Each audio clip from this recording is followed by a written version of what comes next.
Can you hear me? Yes, I can hear you now. Can you hear us? I can hear you now, yes. Fantastic. Good morning.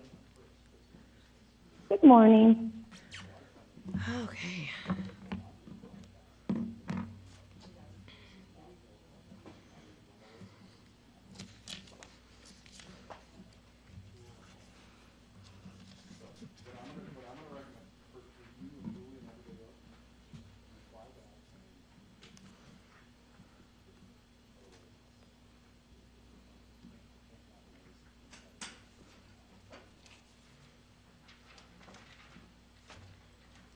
Okay, we have about 1 minute, but we're going to give some time. I think everybody might want to get settled for a second. We have time, correct, Ms. Colleen? Okay.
Okay, is everyone ready? I'm going to call us to order.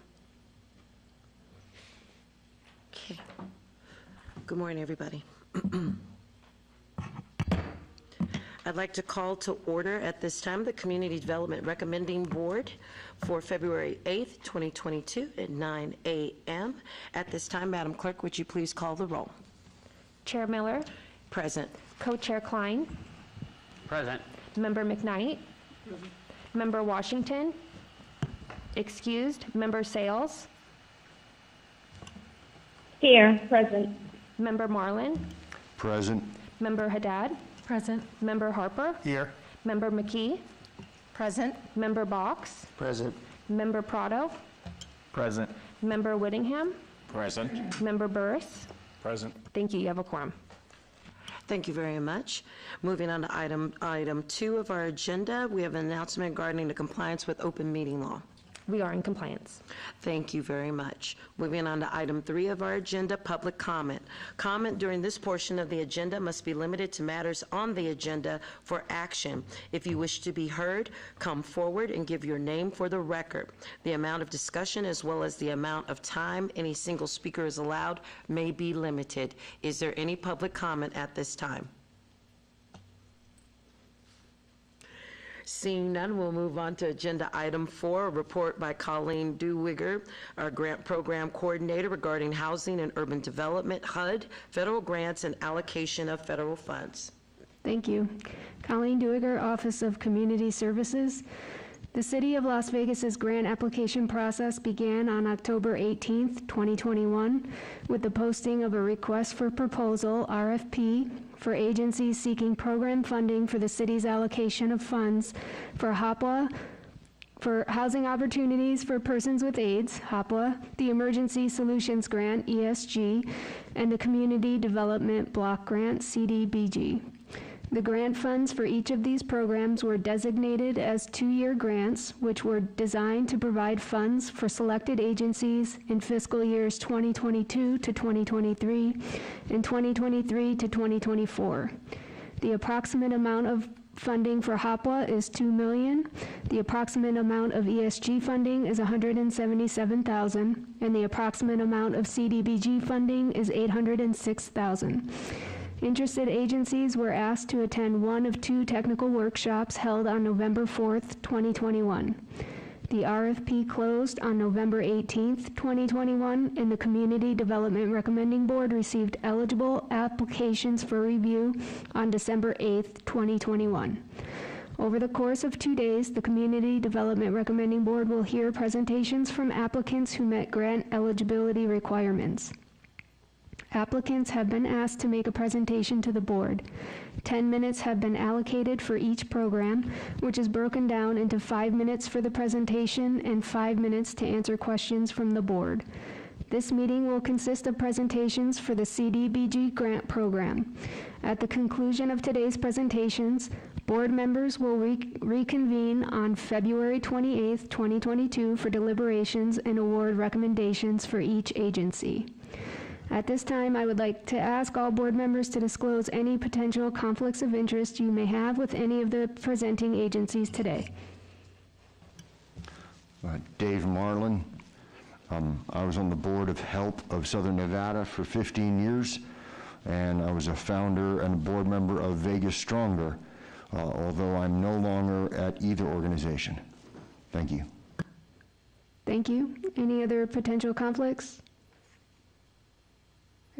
Thank you. Thank you very much. As we move on to agenda item number 5, presentations regarding application for Community Development Block Grant CDBG funds for fiscal year 2022, 2023, and 2023 to 2024, submitted by Foster Kinship, Get Active Foundation, Growth and New Development, Gang, Get Active Foundation, Veterans Assistance Network, VAN, Goodwill Industries of Southern Nevada, Help of Southern Nevada, Helping Hands of Vegas Valley Incorporated, Bus and Volunteer Transportation Helping Hands of Vegas Valley Incorporated, Congregate Mill, Iron Sharpens Iron Mentoring, Jewish Family Service Agency, Nevada Health Centers, Nevada Partnership for Homeless Youth, the Culinary Academy of Las Vegas, St. Jude's Ranch for Children, There Is No Hero and Heroine Foundation, Vegas Stronger Intensive Case Management, Vegas Stronger Intensive Outpatient Program, YMCA of Southern Nevada, and as mentioned yesterday, the CPLC Nevada Courtyard Workforce Services. At this time, as I look at our clock, I'd like to call forward for the first presentation on our agenda, Foster Kinship, Enhanced Kinship Navigator Program, if they are available. Please remember, you have 10 minutes, 5 minutes for your presentation, 5 minutes for members to ask questions, and please make sure that you state your name every time you begin to speak. Thank you and welcome. Ali Caliendo, Foster Kinship Executive Director. So good morning. I'm so grateful to be here and to be able to present on behalf of Foster Kinship's program. Instead of picturing me in front, I would like you to just picture the 200 plus grandmothers and other relatives that this grant has funded for the last 5 years in terms of supporting them more stably, legally, financially, and getting connected with community support. So Foster Kinship, we're the only organization in Nevada, and actually the only statewide nonprofit in the country, that provides support to relatives who are raising children when parents are not able to do so.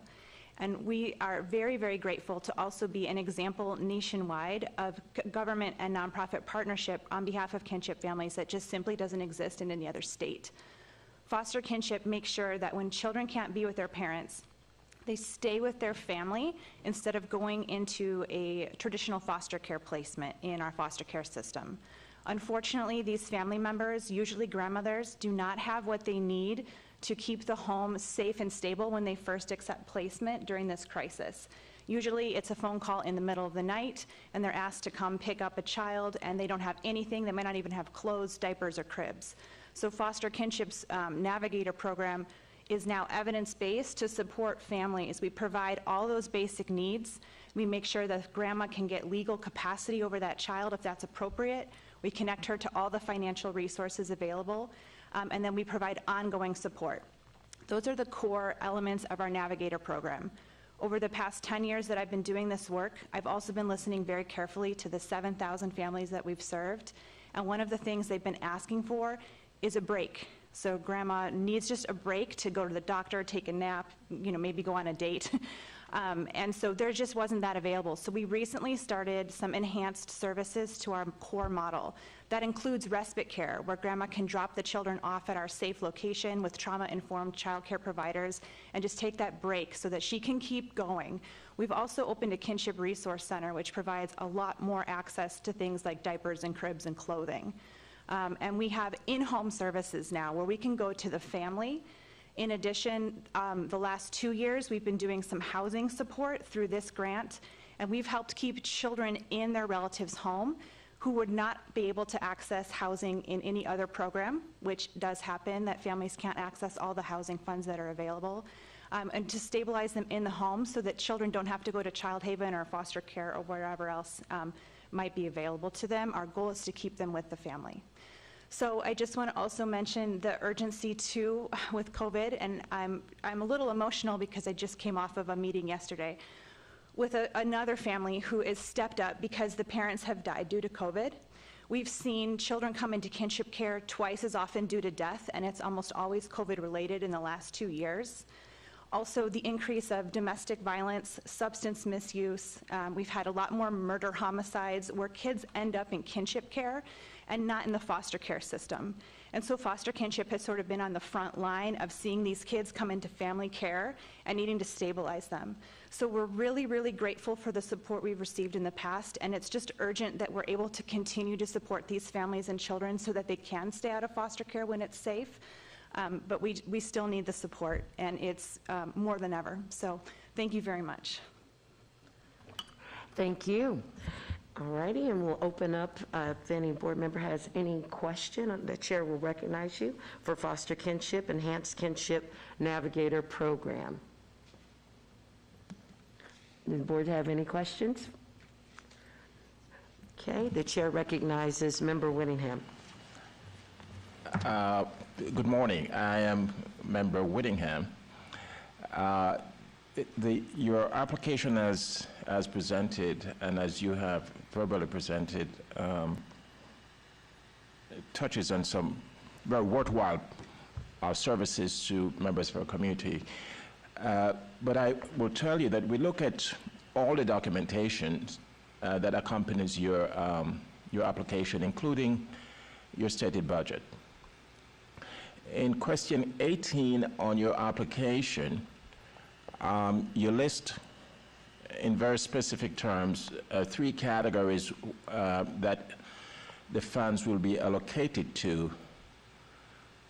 But as I look at the program budget, it appears to be slightly different. Is there an explanation for that? Well, I have question 18 in front of me, and if there's any confusion over the budget, I'm happy to address it.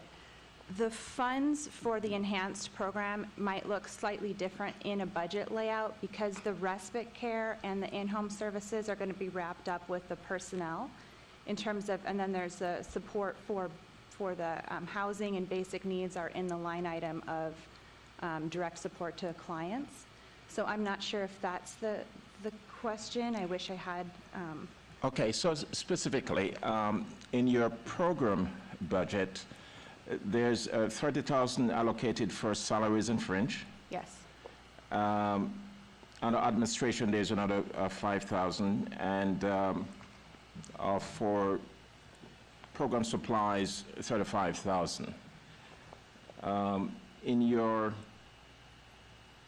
I can answer if you don't mind. This is Alec in the use of funds, as you identified in the use of funds, it seems a little bit different. So if maybe there's an explanation. Absolutely. So 20,000 of the 35,000 is the housing support that we provide, which we have been providing for the last 2 years. The other 15,000 are for those basic need items that we can't get donated in kind. So cribs, car seats, formula, diapers, anything that we're providing with the enhanced in-home services where we're bringing the items to the family. It includes things like fire extinguishers, legal forms, that's the cost. So it's actually payments on behalf of the family, so it's in the same line item. Okay, thanks. Any other board members have any more questions for foster kinship?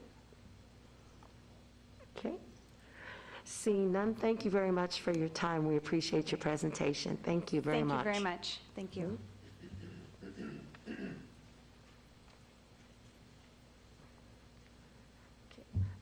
If our next presenter is available, Get Active Foundation. There's 2 presentations. Are they here yet? If not, we're a little early, per usual.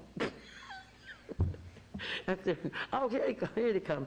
This is Get Active Foundation, Growth and New Development Gang is your first presentation. You will have 5 minutes to make your presentation, 5 minutes for questions for the board, and please make sure that you state your name for the record and every time that you speak. Thank you so much and welcome. Thank you. My name is Dizelle Turman. I'm here to present for the Get Active Foundation. Our guidance and new growth program, our gang program, I'm a little nervous. It's my first presentation. Our mission is to support families and, our mission is to support families as well as enhance a quality way of life. We're going to do that by empowering households with education, with entrepreneurship and life skills, most importantly. Our program, we've put a lot of thought into it. It has been in existence for 10 years. Now it's finally beginning to get the support it needs in order to take care of an entire household. We plan on touching on financial literacy, career readiness, health and wellness, home economics, college prep, technology courses, entrepreneurship. The funds that we're asking for today would be to support not only these programs, but also to get essential need items to conduct these programs. Under home economics, we will have cooking and cleaning, personal hygiene, life skills. We'll be doing some things that we've researched and not seen other foundations do. We want to address the entire household. We want to empower the household so that they can make decisions on whether they're going to open a business or take their hobby and turn it to an online business. We want to give them resources where if they have a senior in the home that needs services, that we can refer them out. We're going to partner with all that we can, other organizations, other nonprofits. We're trying to build this into something that can be transferred into other states to focus on areas that are in need, women in need, our youth in need, our seniors, and our veterans. So our program, we've recently secured a physical location. We need to be able to maintain that. We now have areas that we can hold a class, and we have volunteers just waiting for us to pull the trigger. We don't want to just ask them to donate their time all the time. We'd like to be able to compensate them for helping as well. And that's what it's all about for the Get Active Foundation. We just want to get active. Thank you very much. Board members, open it up to entertain any questions for this first presentation for the Get Active Foundation, Growth and New Development, in parentheses, gang. Are there any questions? Okay. Seeing none, while you're still up there, we'll go ahead and move to your next presentation for a request from Get Active Foundation for Veterans Assistance Network van. If you want to add anything to that. Well, to talk about our program VAN, Veterans Assistance Network, it's all a part of the Get Active Foundation with the gang program. Our beginning function when a person walks in the door is an intake form that's going to find out what all the needs are within the household.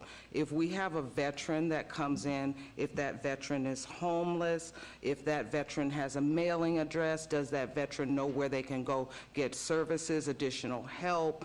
All of these questions are on our intake form for our youth, for our seniors and for our veterans. Our veterans require a little bit more because so many of them don't have any kind of clue where to go for dental, you know, and sure, I can outsource them to the VA. That's great. What if they don't have transportation to get there? What if they don't know how to make the phone call, have the phone number? Just basic life skills. That's what our program is about, life skills as well. So the Get Active Foundation with VAN, Veterans Assistance Network, would be assisting those veterans in need that need resources, that need help, education, or even reading literacy. That's going to be another one of our focuses. A lot of people don't know people can't read because they hide it well. So we're just encompassing it all that we can, and veterans is a good start because they're the fathers of our community.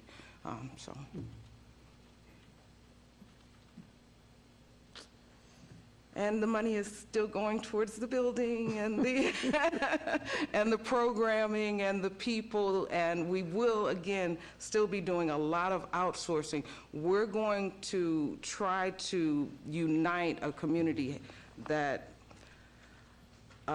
in the past has not had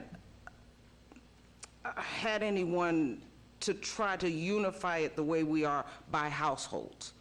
We're not just saying one person, we're saying the household. We're taking the whole entity where they start having like-mindedness, veterans like-mindedness for the household where they know they want to teach a young man how to go out and get a job or whatever. We just want to encourage that growth throughout the community, and we're going to use our veterans to do it as well. Thank you. Are there any questions from the board at this time for Get Active Foundation? I know that we have Member Sales on the phone. Do you have a question? Member Sales, I can't see your hand. Okay, are there any board members? I see, I'll take, the chair recognizes Member Whittingham, then followed by Member Marlin, and then Member Burris, and we'll take it in that order. Thank you, Madam Chair. Good morning. Good morning. And as I listened to your presentation of addressing the whole person, and as you indicated, performing services that addresses life skills, etc. But I saw that you had budgeted for $14,000 for the program budget. You have $14,000 budgeted for conference and seminars, and then there's another $50,000 for computer software. Tell me what is planned for the conference, how it factors into the service, and also that amount for computer service. Okay. So for our Get Active, for the Get Active Network and the gang program and the Veterans Assistance Network, we do need computers or laptops in order to be able to teach some of the skills online skills and so forth. So a lot of that monies would be allocated towards that. As far as the conferences go, we're looking at instructors for classes. We're looking at the materials to send them home with the books, the things of that nature that we would be putting together for classes and programs. We plan on having a curriculum, a 3-month curriculum, where we're doing a lot for those youth out of the gang program. We're going to be making sure that they have their driver's license, and we'd like to be able to fund that. So that's kind of bulked into that conferences and so forth. It should have been broken out as far as products, additional services for the community. So that monies would go towards getting their license, maybe bus vouchers for them to get different places and things like that. The conference and seminar is the umbrella title that covers all of those areas. Yes. Okay, thanks. Again, this foundation has been around for 10 years and has not gained a lot of traction, although it's been one man being active throughout that period. He now has support. We formed a board. We go by Robert's rules. We have our minutes intact now. We now have our organizational charts put together, and so we're building. As we grow our community, we're growing as well. Okay.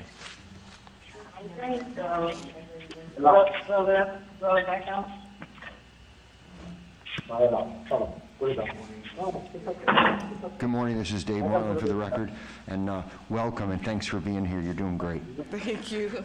I understand the assessment part of what you do when someone comes in. I was hoping you could spend a minute explaining, besides that assessment, what is the services you deliver, please? Besides the assessment, we would be delivering resources for the members, or for our members of the foundation. We would be also delivering ask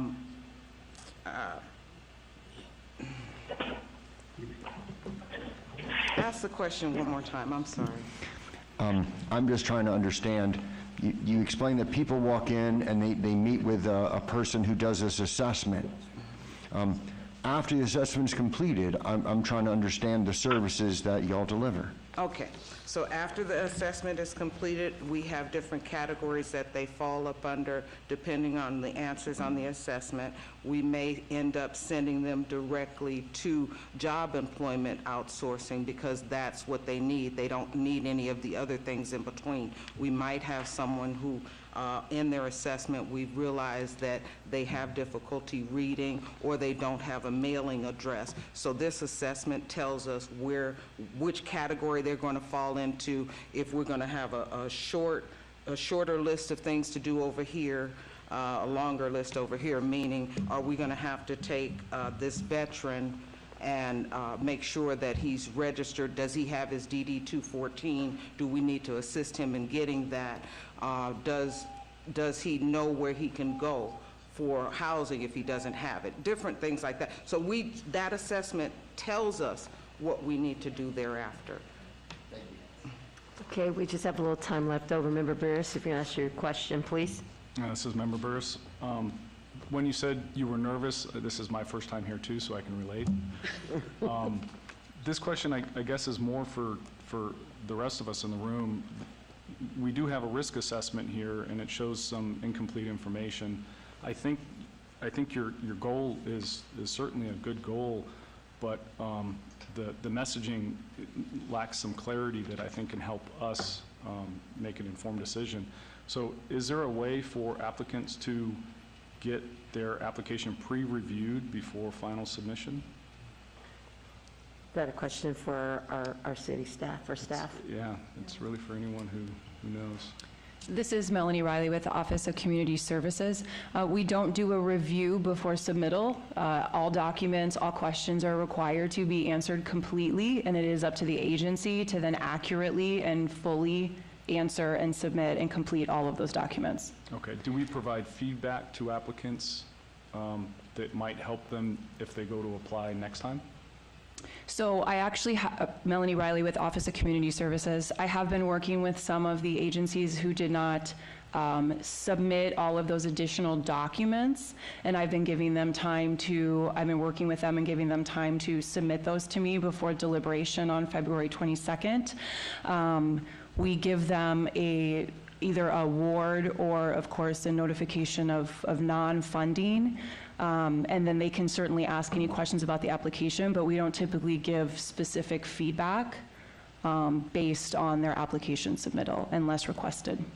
Okay. So again, Member Burris. So I would just recommend provide a little more clarity and maybe work with someone from the office here to see how you can do that. And we have since taken a review and making amendments. As I said, we do now have our structure. We have our minutes, which that is also lacking on there, and we have our board members as recorded, so that, Excellent, good progress. so we have taken care of some of those items. We were aware of it. Thank you so much. And thank you so much. Thank you for your presentation on both of those. Thank you very much. Okay, thank you. Chair, I'd like to recognize that we have been joined by Member Washington. Good morning. Have to make that on the record.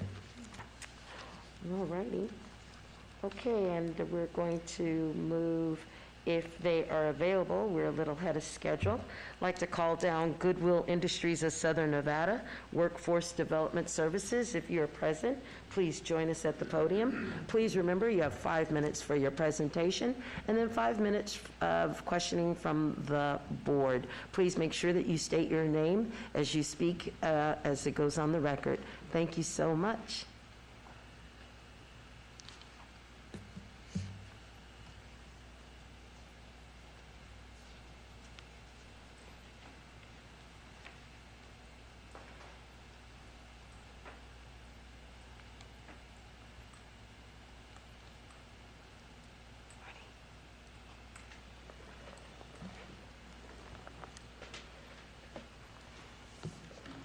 Good morning.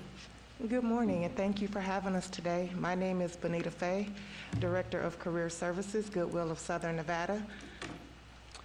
Good morning. My name is Dante Wilson. I'm the new Career Center Manager for Goodwill of Southern Nevada. You go first. Okay, so we want to start our presentation by sharing one of our success stories. We are asking for $100K in funding for domestic violence. The current funding that we have does not cover the cost of training dollars, and we want to upskill a lot of the women that we've been working with. So I'll call her Katie. Katie enrolled in our CNA program. She was a third-generational resident of the Housing Authority, and she was surviving off of her son's disability funds. She took the CNA program. She has an offer letter from Centennial Hills Hospital. She asked me to come to her graduation, and her children were in attendance, and I heard her daughter say, "I want to be like my mommy when I grow up." So I told Katie what her daughter said afterwards, and she said, "I finally get to be a role model for my daughter." So Goodwill of Southern Nevada took this as we are not just creating change for Katie, but also generational change. It gave her children something to look forward to, and we want to repeat that success story with other women who are survivors of domestic violence. I just have a few domestic violence. Make sure you state your name for the record, please. Thank you. Sorry, Dante Wilson. I just have a few domestic violence statistics. According to the Nevada Coalition to End Domestic Violence and Sexual Violence, in the calendar year 2020, the total number of first-time and adult and child victims was 21,000. In Clark County alone, nearly 14,000.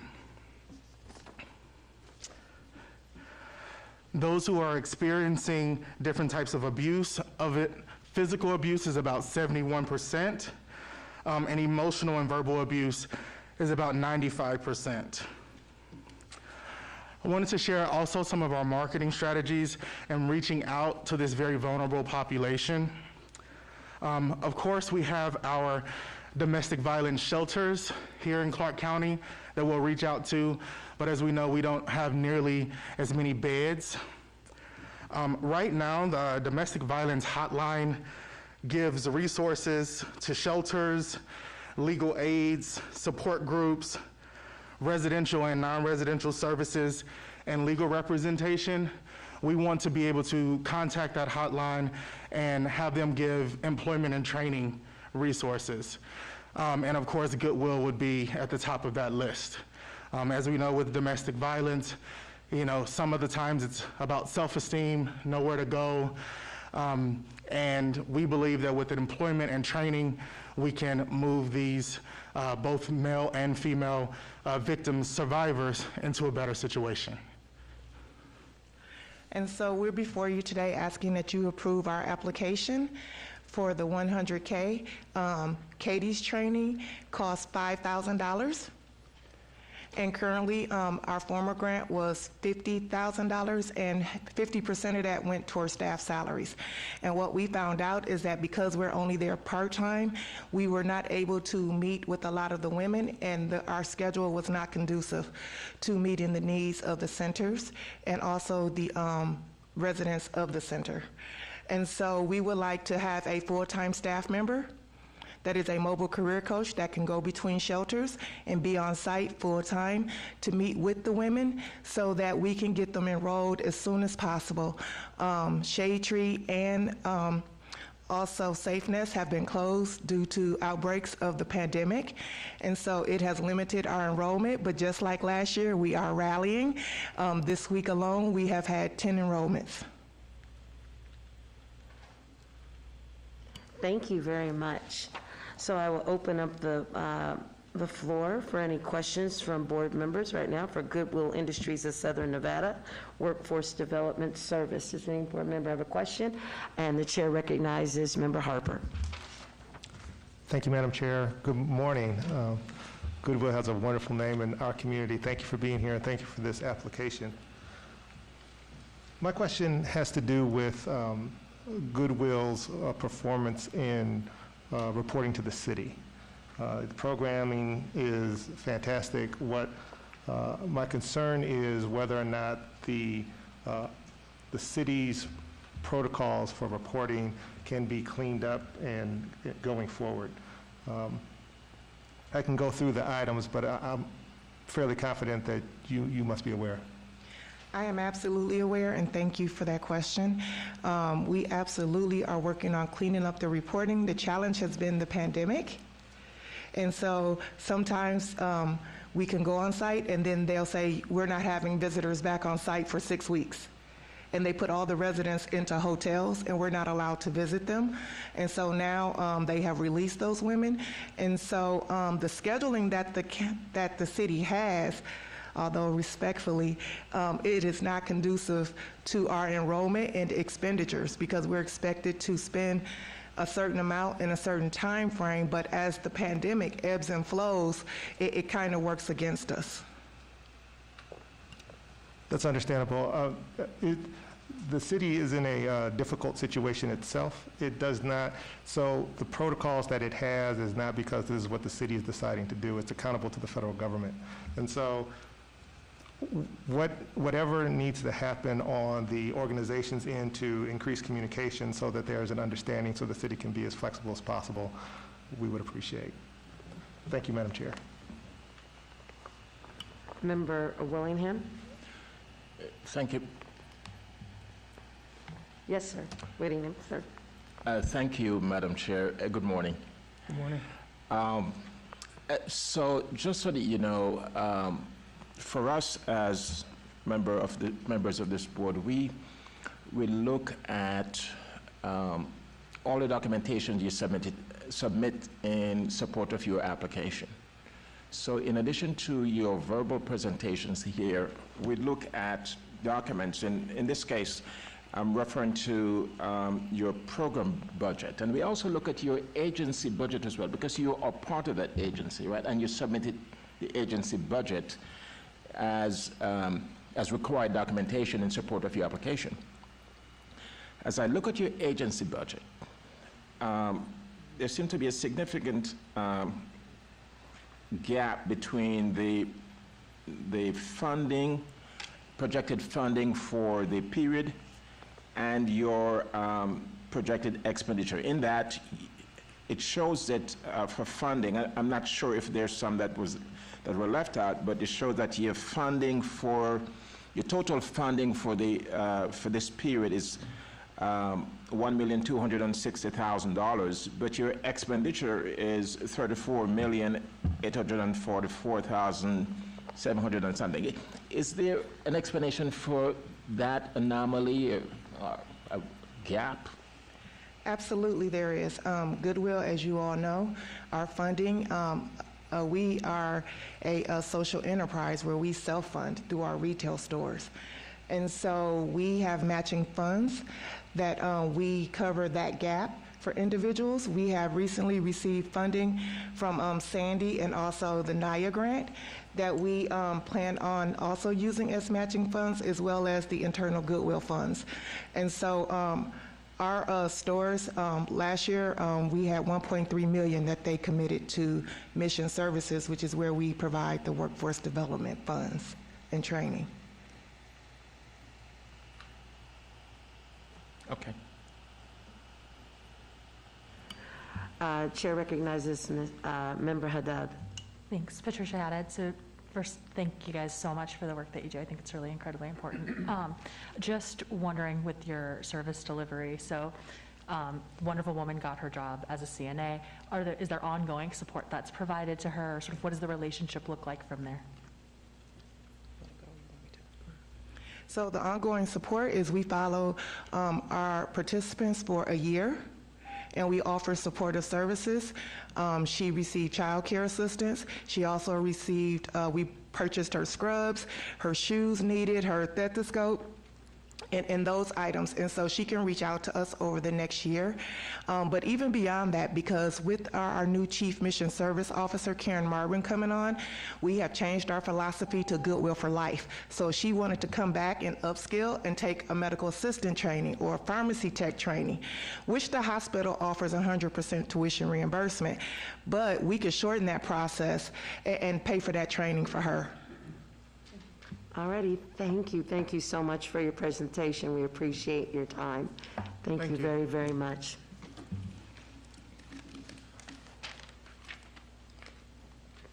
Okay. Next up that they're here, we're about 10 minutes early. I'd like to call help of Southern Nevada, the Shannon West Homeless Youth Center. If they're here, come on down. Just a reminder, you have 5 minutes for your presentation, then 5 minutes for questions from the board. Please make sure that you state your name for the record every time you speak. Thank you and welcome.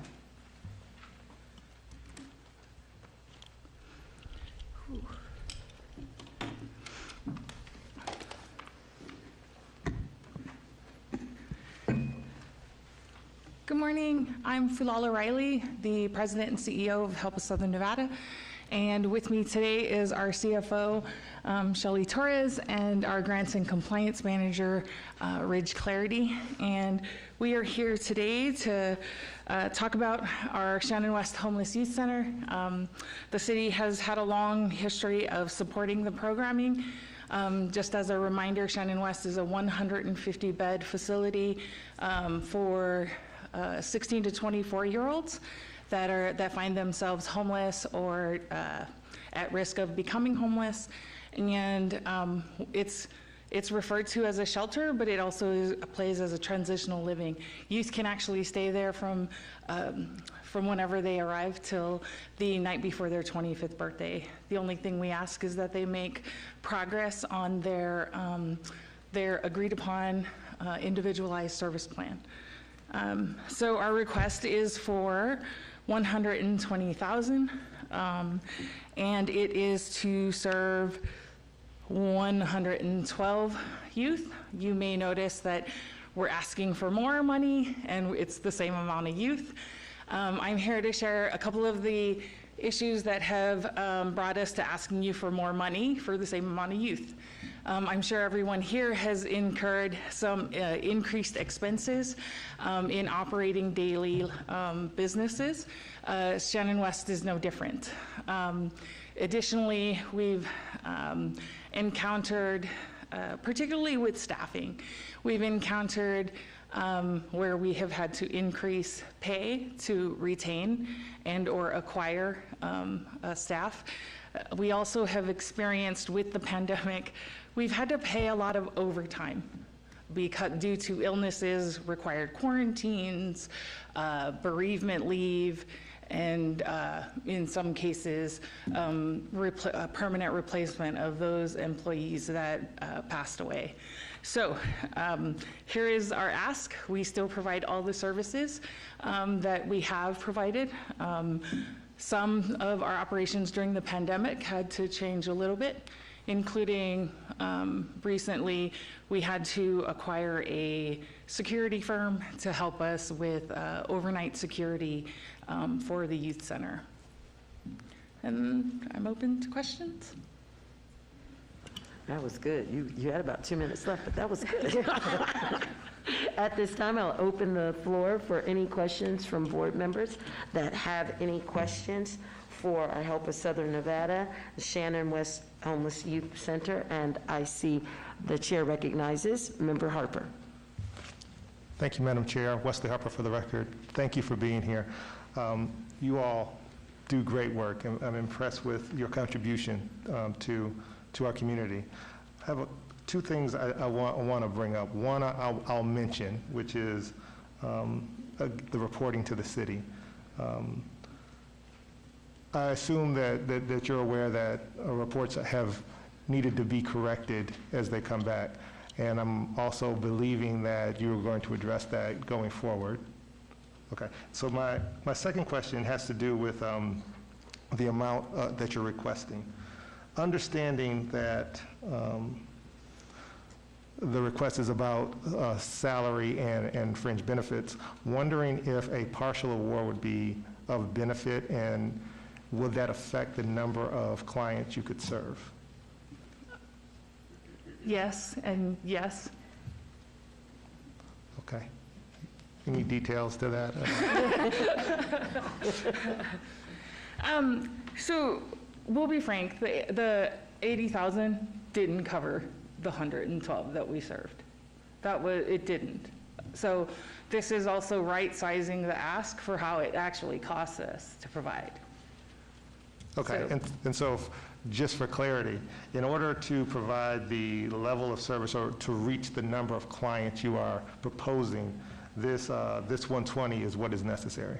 This 120 is necessary. Okay. We're open to negotiations if you need to give us a partial award. We're happy to negotiate down the number of clients served. No, I appreciate it. Thank you very much. Thank you, Madam Chair.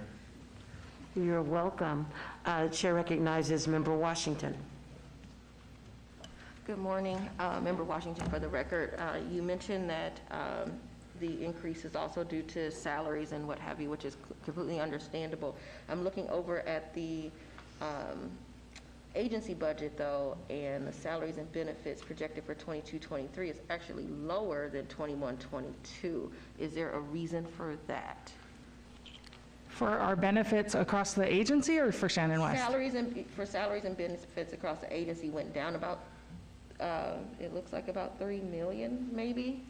So is that completely separate from the programmatic budget?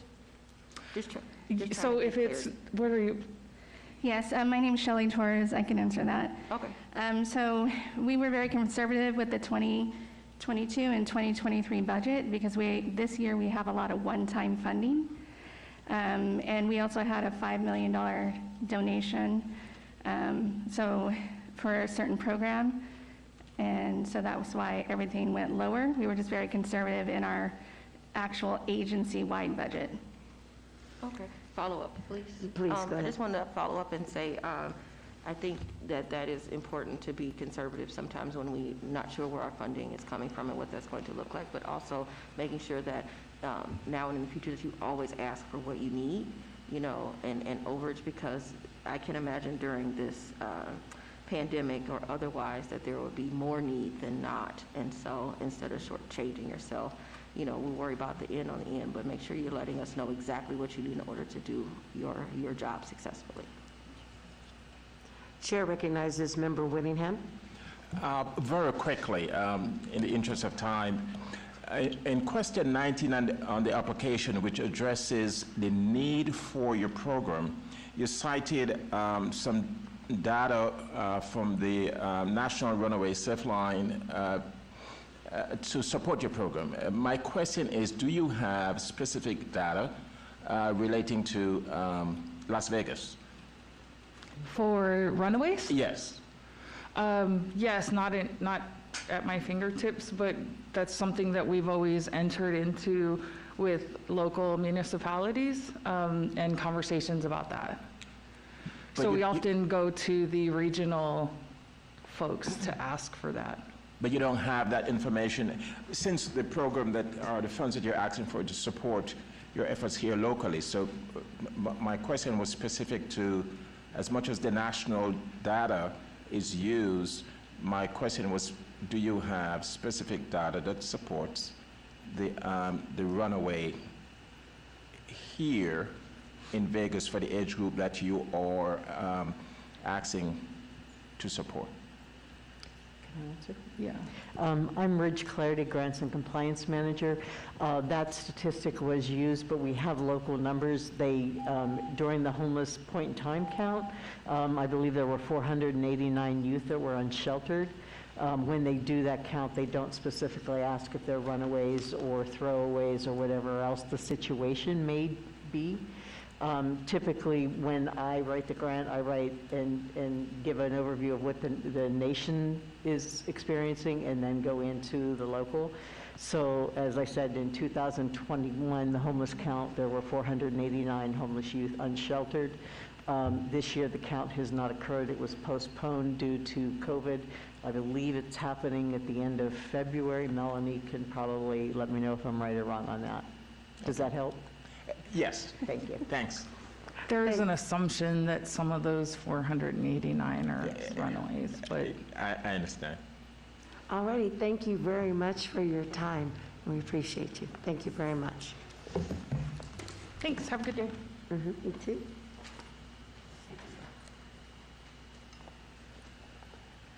All right. We're about 10 minutes ahead of schedule, but if they're available, they're going to be doing two presentations.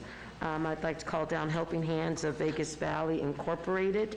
Their first presentation will be their bus and volunteer transportation. And then their follow-up presentation will be Helping Hands of Vegas Valley Incorporated Congregate Mill. Just remember, you have 5 minutes for each presentation and 5 minutes in the 10-minute setup for questions for the board. Please make sure you speak loudly and also state your name for the record every time you speak. Thank you and welcome. Thanks. My name is Marcia Blake. I'm the Executive Director of Helping Hands of Vegas Valley. We have been providing services to senior citizens in the Las Vegas Valley for 21 years, and we have multiple services. We have a transportation program, a minor home repair program, a respite care voucher program, and we also have a food pantry. The application that we have before you today is for our transportation program. In the past, we have received CDBG funding for the transportation program, and we are again asking for that funding. We have 127 CDBG eligible clients that currently use our service. We have 41 that are on our waiting list, and every day we get new ones added to the wait list. And so this gives us the opportunity to provide them transportation to their medical appointments, the grocery store, personal errands, ways that they can get to and from where they need to go, so that they can stay living at home independently as long as possible. There are many seniors in our valley that are very healthy, and they can get where they need to go, other than the fact that they can no longer drive. We also have many seniors that moved to our valley that lived in very urban areas that never learned to drive because they used the L train or the subway system or whatever public transportation were in those large urban areas. And so they come here, and our transit is not set up the same way. And so they are in need of additional services to get where they need to go to be able to stay living independently. That is the small portion of CDBG clients, but overall we service 625 seniors in our valley with 6 vehicles that are driven by professional drivers. All of our vehicles are ADA capable, so we can take wheelchairs, walkers. We have clients that can't step up, that we can put them on a lift, get them into the vehicle. It is also a shared ride system, so it also gives them the opportunity to visit with other seniors and opportunity for them to socialize and get out of their very isolating environment. So that's what we're here to ask you for funds for today, is to help support 25% of certain items in the budget for CDBG clients that are receiving these services. Thank you. I'll open the floor for any questions for any member of the board. I see the chair recognizes Member Harper. Thank you, Madam Chair. Thank you for your application and the work that you do.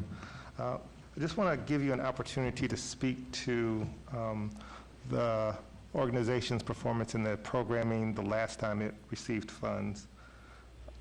We're showing that all the funds were not spent and all the clients were not served. Do you have any comment, or you want to shed any light as to those causes and how it would be different going forward? So as far as the clients not served, I didn't remember that we didn't serve all the clients. We had an issue with some reassessment dates when we came through our audit, discovered that the case managers that were helping with the transportation program were not following the correct procedures for completing the income qualifications and other paperwork. And so we've corrected that. We also have a new program director for the transportation program since we last received funding. And a lot of those timely reporting and things like that have all been fixed. The funding was due to the fact that we had merged two agencies, and we're trying to get the two agencies on the same page. I remember this. And it just became an issue of trying to figure out where the services were and where the funds were, so that we were using the funds honorably, making sure that they were used for what they were approved for, and that was the reason that all the funding wasn't used the 1 year. Yeah, thank you. I remember this now. I appreciate it. Thank you, Madam Chair. No problem. You're welcome, Member Harper. Are there any more questions for this presentation by Helping Hands of Vegas Valley, their bus and volunteer transportation application? Okay. Again, I'll remind you to state your name. We'll go into your next presentation, Helping Hands of Vegas Valley Incorporated Congregate Mill. If you can begin, and then we'll open it up for questions for the board. Thank you. My name is Marcia Blake. I'm the Executive Director for Helping Hands of Vegas Valley. The program that we have before you today that we are requesting funding for is a congregate meal program that we are opening on the west side of Las Vegas. There currently is no congregate meal option on the west side of Las Vegas. Many of our seniors, if they want to participate in a congregate meal, have to travel to North Las Vegas or Henderson to do so. We have a large population of senior citizens on the west side of the valley, and we want to make sure that they have the opportunity to receive that free meal and to be able to socialize and meet other seniors in their area that they can work with and collaborate with.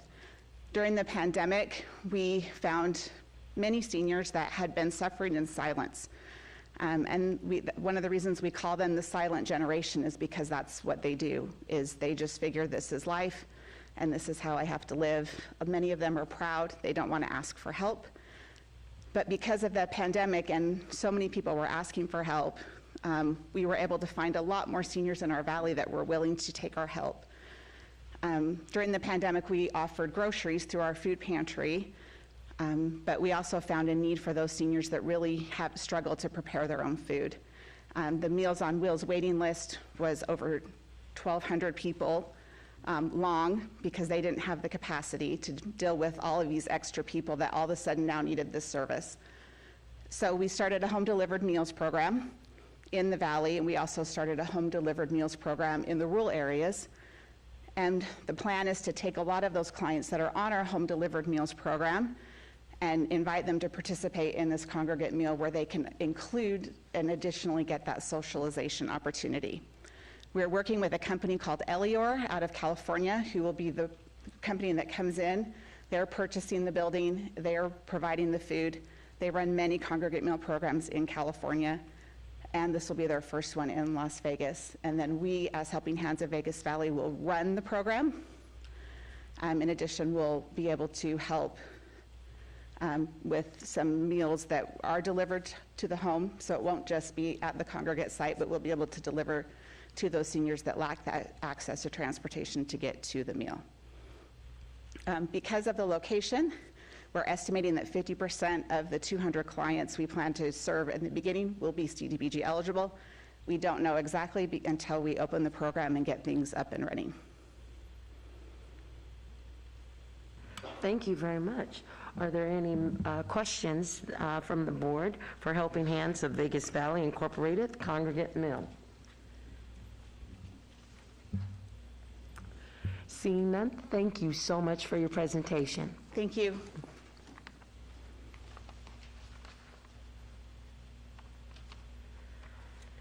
Next on our agenda is Iron Sharpens Iron Mentoring. Iron Sharpens Iron Mentoring. If they're available, then come join us and make your presentation. Again, I'm early, so I might be a little ahead of schedule. Yeah, I am. This is Melanie Riley with the Office of Community Services. Yes. Chair Miller, when they're invited to present, Yeah. they are instructed to arrive 30 minutes before their presentation time. When we do run into situations like this, that way we can keep moving.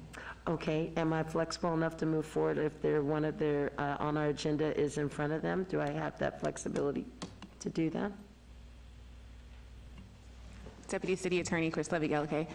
Yes, you can take items out of order. in the agenda. Okay, thank you. I just want to make sure that we are following law and direction. So I've called Iron Sharpens Iron. Mentoring is the next presentation before we go into a break is Jewish Family Service Agency. If they're available, come on down. Thank you very much. We'll go, that's just one out of order.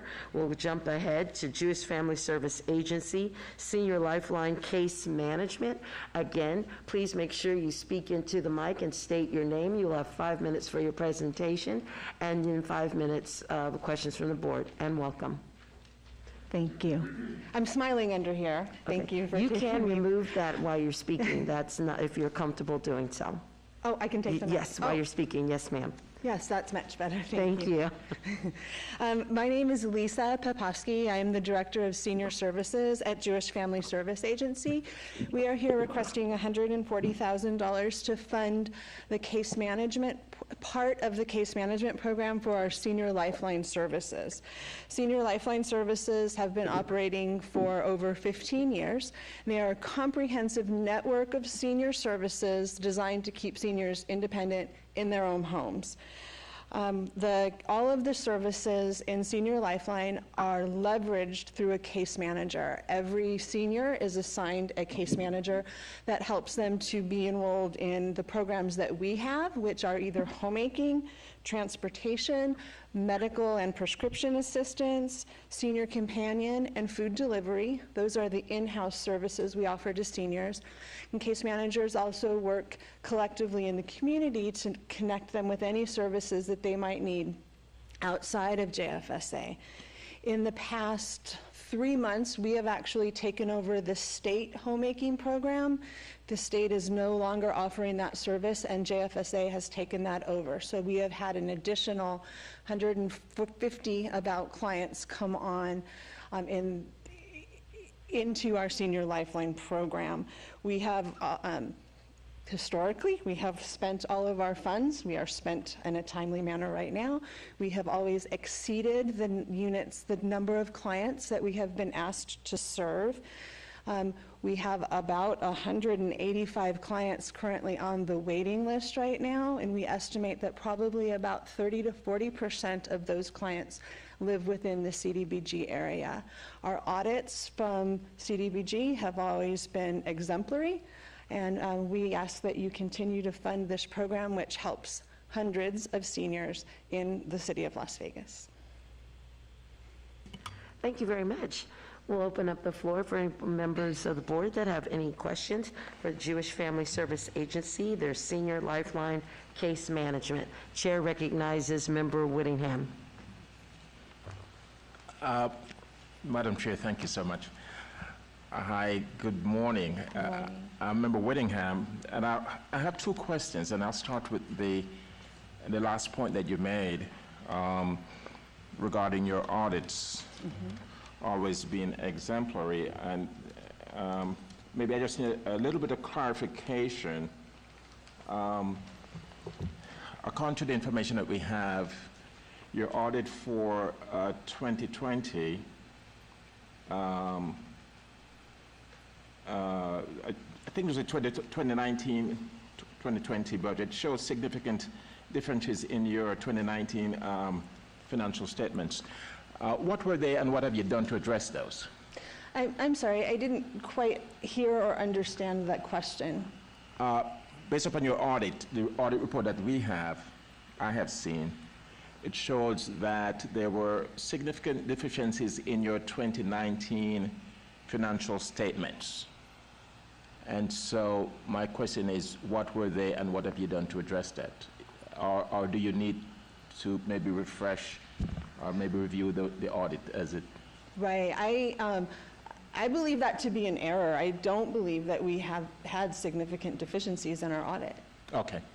All right, then I move on to my next question, and I think it relates to question 18 on your application. And it cites interesting stats that Nevada has the highest suicide rate in the nation for seniors. If that's the case, tell us or share with us, how does your program impact that situation? I think that's a really great question, and thank you.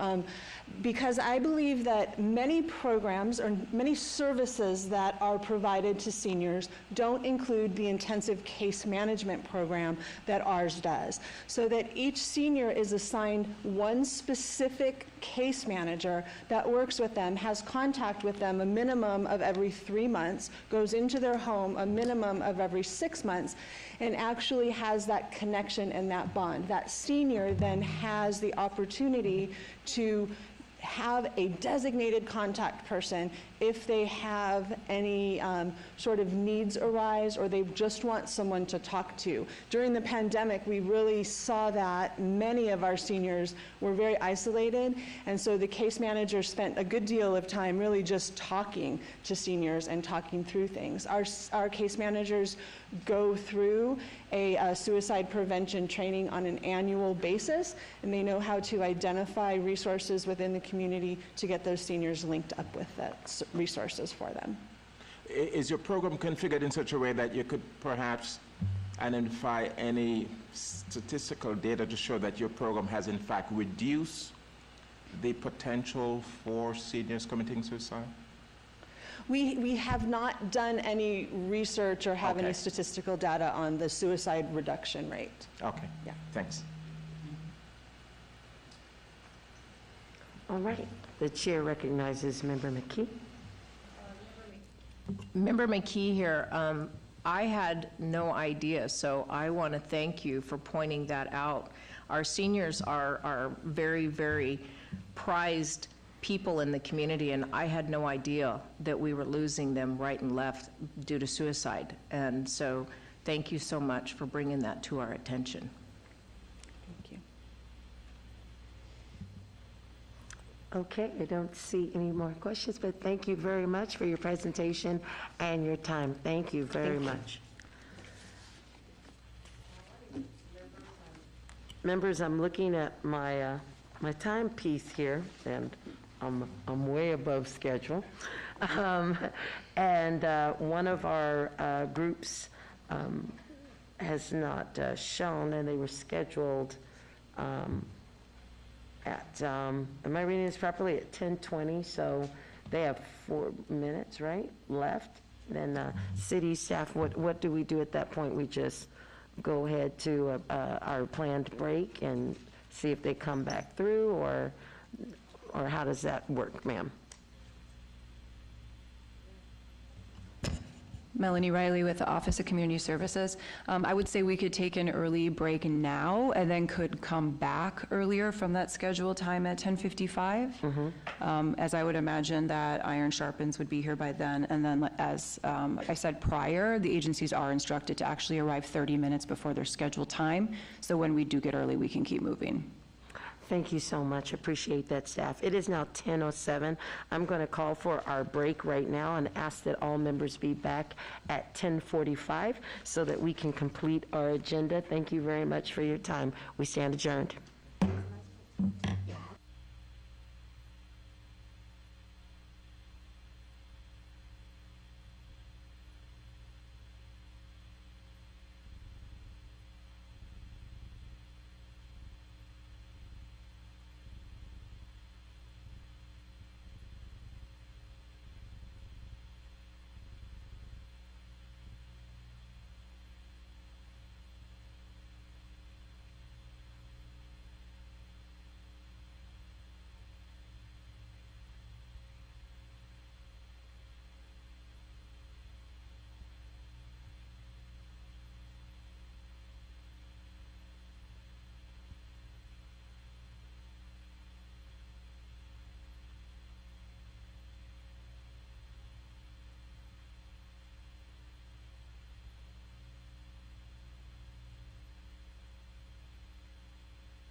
It is 10:45. This is Chair Miller. I'm going to go ahead and gavel us back in as we come back from our break. Thank you, members, for all returning on time. To begin our presentations, we're going to go back. I'm going to ask an organization that we adjusted the agenda, Iron Sharpens Iron Mentoring, if they're here to come forward. All right, thank you very much. Appreciate you coming. Thank you very much. Iron Sharpens Iron Mentoring, mentoring. You will have 5 minutes to make your presentation, and then there will be 5 minutes for answer questions from the board. And I ask that you always state your name before you start speaking for the record. Thank you very much and welcome. Thank you. Good morning. My name is Camelia Williams, and I'm the program coordinator volunteer for Iron Sharpens Iron Mentoring. And I'm Coach John Williams. I'm the founder and CEO of Iron Sharpens Iron Mentoring, which is a group mentoring program for youth. It is a group mentoring that comprises of 12 weeks of meeting with the youth with the evidence-based curriculum to get them back on track. I've been mentoring for 45 years, and I've been doing it here in Las Vegas for about 6 years. So I'm very, very happy to be here in the community to do this, and we're here to answer any questions that you have. I don't know if there's anything else you'd like to add. Other than recently we started our girls program, we were providing services for boys for the past 5 years. We are doing the boys virtually. The girls, we are in a building. We just moved into a new building that can hold our girls. We're waiting for the renovation of the second floor of the building to start doing in-person mentoring for our boys, because we have a large quantity of boys than girls, unfortunately, we do. And so we have to wait until the building is built out so that we can accommodate the boys. But right now we are mentoring in-person girls. And most of the youth that we get comes from primarily 2 sources, from diversion court and the other from the harbor. We're averaging about 30 boys per month now, and about between 10 and 15 girls that come to our program each month.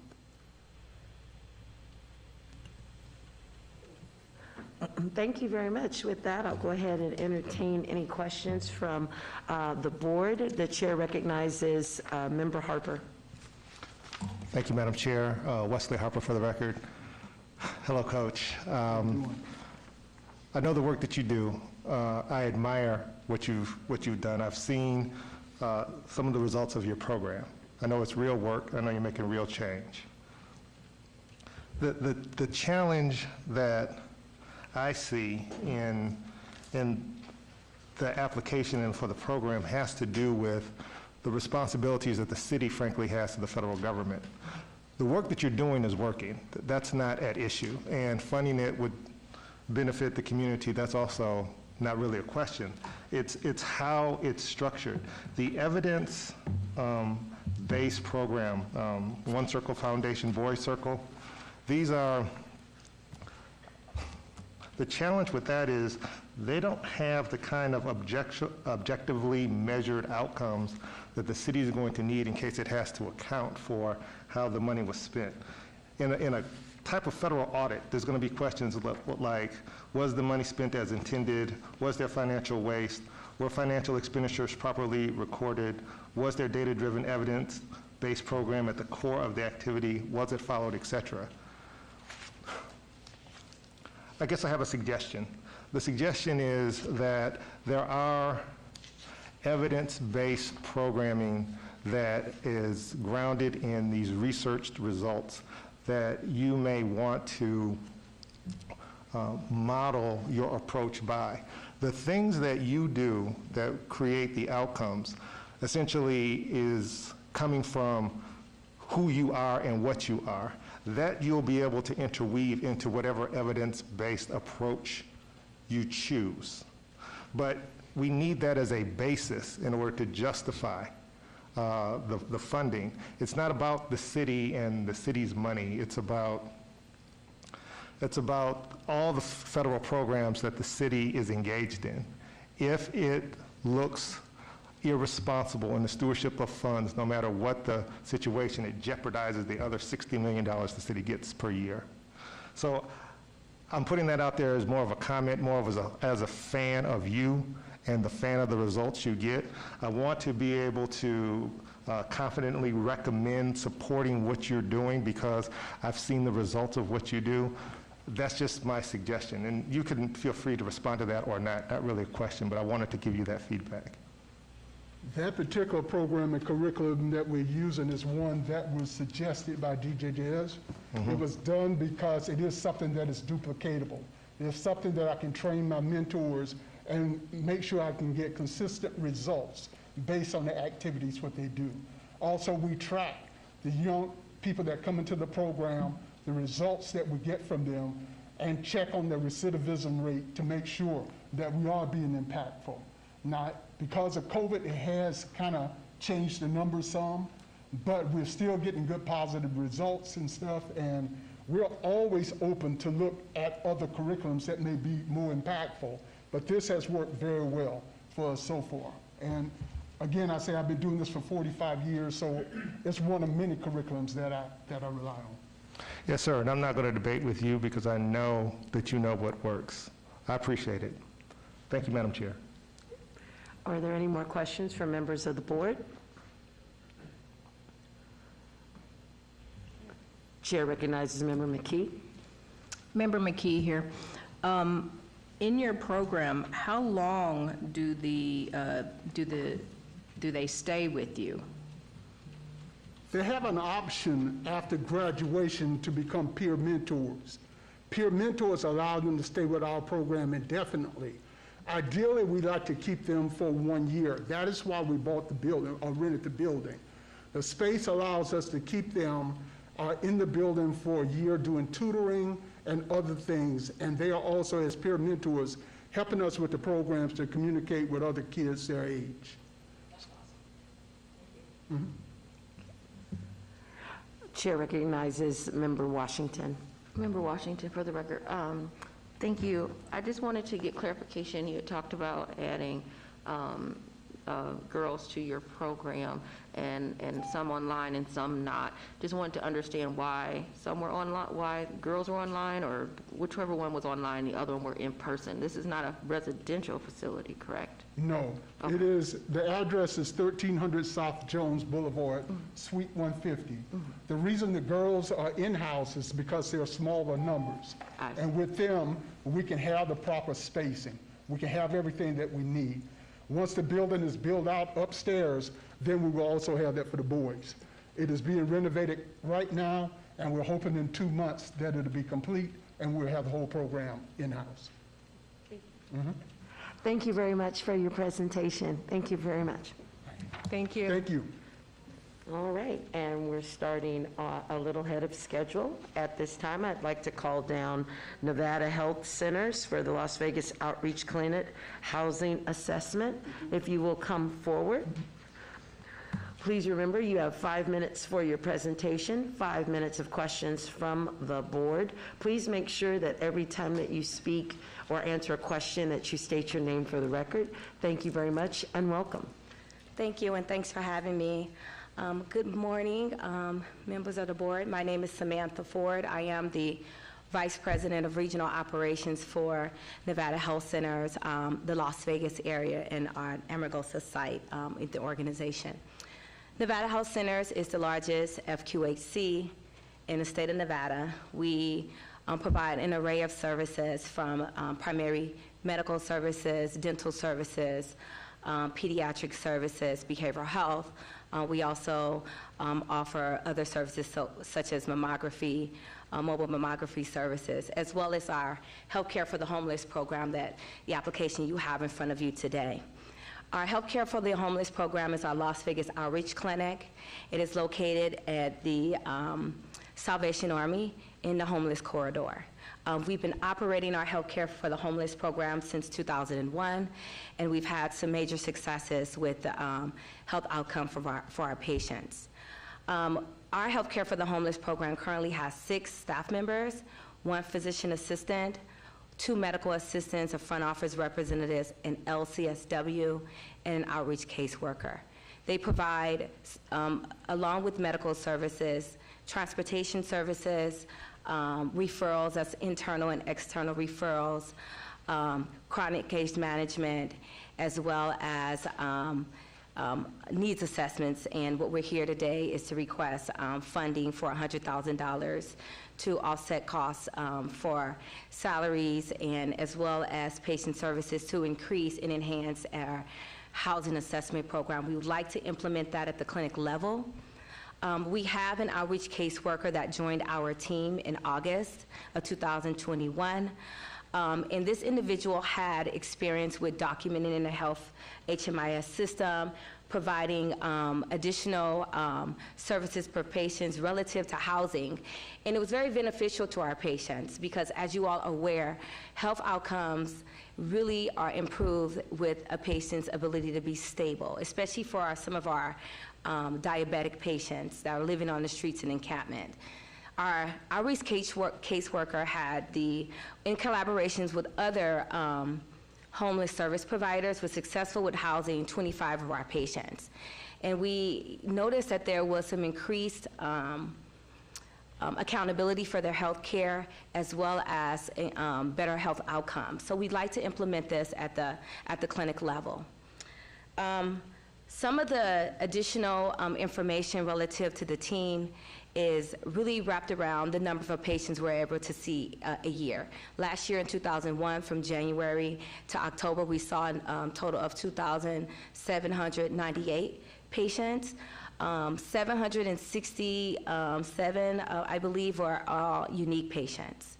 And this is just within our homeless program. Our organization sees over 150,000 patients annually across the state of Nevada. And so we just are here today to request funding in order to enhance and increase our services at the clinic level.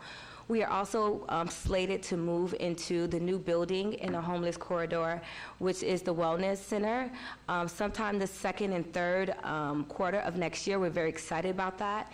And we are gearing up for expansion. We like to have all the services in place prior to moving into that location. We want to start that service, those processes now. So I'll stop there and take any questions that you may have. Thank you very much. I'll open up the floor for questions. I see Member Harper. The chair recognizes you, sir. Thank you, Madam Chair. Good morning. Thank you for being here. Thank you. Just to clarify, the amount that you are applying for, is it to increase staff, or is it to offset some of the costs of the new staff you've brought on? The latter. Okay. Thank you very much. Yes. Thank you, Madam Chair. You're welcome. Is there any more questions for Nevada Health Centers and their Las Vegas Outreach Clinic housing assessment? I do. Okay, the chair recognizes Member Haddad. Thank you. Patricia Haddad. Just noting that in your application there was a question, it looks like someone started to answer it and then maybe didn't go back to it to finish it, around the organization's capacity to administer the grant. And so I just wanted to give you a sec to talk about that, if at all. It's question 26. Yeah, organization's capacity to administer the program and ensure that the program would be successful. Well, again, as I mentioned, the program has been in place since 2021. Relative to the housing assessment piece, Nevada Health Centers manage several grants. We have a foundation team and a grant writing team that does that. We do annual reporting to HRSA annually. We also are heavily involved in UDS reporting as well. So in terms of success for the program, I'm very confident and positive that we can actually do that because, again, we as an organization manage several programs that are completely grant funded, such as our mobile mammography, our mammogram program. And that is, I believe, 80 80% grant funded. And the staff members that we have in place are well-versed in the homeless arena. Brian Lane, our physician assistant, has been with the organization 16-plus years. Our front office staff member has been with the organization 25 years, and as well as several other members within that team. We all have a strong desire to really get more involved in the community, and whether, you know, we definitely want to make sure that the housing assessment piece is in place for better outcomes. So it is also something that we report to HRSA annually relative to how we are improving those outcomes. We are also a patient-centered medical home. We have the tools in place, reporting mechanisms in place, as well as the bandwidth to do so. I hope that answered your question. It does, thank you. Chair recognizes Member Whittingham.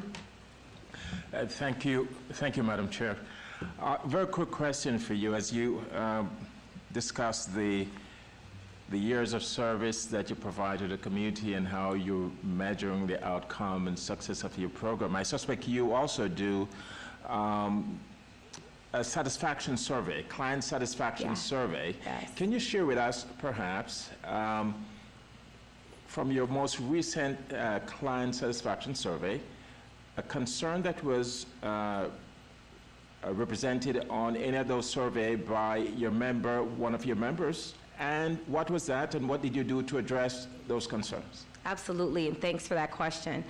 We utilize technology for how we distribute and manage our patient satisfaction surveys. We use Perscanning. And one of the concerns that we saw as a trend as an organization is coordination of care. Okay. Care coordination, and that means referral source, connecting our patients to outside organizations, specialists, housing programs. Those different areas is what we were being ranked for the lowest on. A few things we did as an organization to improve those numbers is, one, we implemented what we call now our support services department. We now have a full department that manages coordination of care for our patients, and they manage this coordination of care for the entire organization, Northern and Southern Nevada. That includes referrals, medical phone calls into the organization, case management, medical records, as well as some techie portions of care coordination. Also, we implement needs assessments at the Las Vegas Outreach Program, and that seems to be going very well. And then, of course, now we're looking at the housing assessment piece. Thank you. You're welcome. All righty, thank you. You had 20 seconds left. That's good job. All right. Thank you so much for your presentation. Thank you. All right, thanks for having me. You guys have a lovely day. All righty. At this time, we'll move on through our agenda item to Nevada Partnership for Homeless Youth, Safe Place Youth Outreach and Intervention Program. If you're present, you come on down. Please know that you have 5 minutes for your presentation, and then you'll have 5 minutes to answer questions from the board. Please don't forget to state your name clearly and project. Thank you and welcome. Thank you so much for having me today. My name is Melissa Jacobowitz, and I'm with the Nevada Partnership for Homeless Youth, today presenting on our Safe Place Youth Outreach and Intervention Program. So for anybody who's not familiar with Nevada Partnership for Homeless Youth, or NPHY, we've been around for over 20 years here in the community, and we are the most comprehensive service provider dedicated exclusively to unaccompanied young people experiencing homelessness here in our community. And we have a wide range of programs, a plethora of programs, everything from outreach to emergency shelter to a drop-in center, transitional housing, rapid rehousing, family reunification, a wide variety to meet young people's needs wherever they are on their journeys beyond the streets. And our Safe Place program is really that 24-hour-a-day safety net and access point for young people experiencing homelessness or other issues here in our community. The way the Safe Place program works, it's the only around-the-clock crisis intervention program in Southern Nevada that's uniquely designed to serve children and teenagers in crisis. We partner with fantastic partners, including Terrible Herbst, with the City of Las Vegas Fire Department, also with City of Las Vegas and Clark County Libraries, City of Henderson Libraries, and also with our RTC buses, so that we have over 160 locations where young people 24 hours a day, 365 days a year can walk into a location and say, I need help. We train our partners to be able to take those young people, put them in a safe location, provide them with food and a snack, and then to call us. And we have 24-hour-a-day crisis responders on call who will go out within half an hour, arrive at that location, meet that young person, assess their situation, and provide them with safe, free, confidential transportation to wherever they need to go to meet their needs and resolve their presenting problem. So sometimes that is to one of our emergency shelter properties if they are a young person experiencing homelessness or running away or kicked out of the house, experiencing abuse or neglect or abandonment or things like that. We take them to one of our emergency shelter properties or our drop-in center property, which is our anchor facility, or we also provide transportation to partner agencies as well based on availability and best fit and eligibility for the young person. So this serves as a routing service not just for our plethora of programs, but for our entire community's programs for young people. So basically how this program works is, that it's available 24 hours a day. In addition, our RTC buses also provide free transportation to the nearest Safe Place site whenever a young person gets on a bus and says, I need help. So through that, this program is really expanded to be available at virtually every street corner here in our community in Southern Nevada. This program really serves 3 of the city's population focuses, including youth, homeless, and special needs populations, in particular abused children, because this program does serve young people experiencing homelessness, but also people suffering from abuse, neglect, abandonment, or even things like bullying, suicidal ideation, etc. And so far this year, we currently are a CDBG grantee from the city. Halfway through this year so far, we have served 27 City of Las Vegas residents through this grant. So we 50% through the year, as of the end of December, had met 60% of our anticipated goal 50% through the year. So we are ahead of schedule for meeting that goal. And of those clients we served and assessed, 100% of those clients shared with us that the Safe Place program increased their sense of safety and helped them to resolve their presenting problem. So the Safe Place program really serves as a vital safety net for our community and addresses a wide range of urgent problems here in our community. And of course, this is especially urgent right now as affordable housing continues to become harder to find and rent really skyrockets here in our community, making homelessness even more likely, unfortunately, as unemployment remains high in our community comparatively, increased domestic violence and child abuse as a result of the pandemic, et cetera, increased mental health needs. Safe Place really serves as that safety net, that community-wide access point available for young people in crisis. And it also provides the city a very significant return on investment as it prevents higher-level emergencies from occurring. When we meet young people exactly where they're at, we give them an access point of how to get safely into services. We prevent them from making difficult decisions out on the streets, such as being lured into sex trafficking or gangs or dangerous other elements like that. And so we take a burden away from the future welfare system, the future homelessness adult system, the criminal justice system, et cetera, and we provide a trustworthy, safe alternative for young people to transition off the streets for good. Thank you. She got it. That's what I'm saying. Thank you. Sorry. Fantastic. I will open up the floor for any questions from board members. Chair recognizes Member Whittingham. Thank you much, Madam Chair. As I look at your application, maybe you can tell us in terms of data for Las Vegas. What does your data show or research show for the number of juveniles who falls in the category of your service?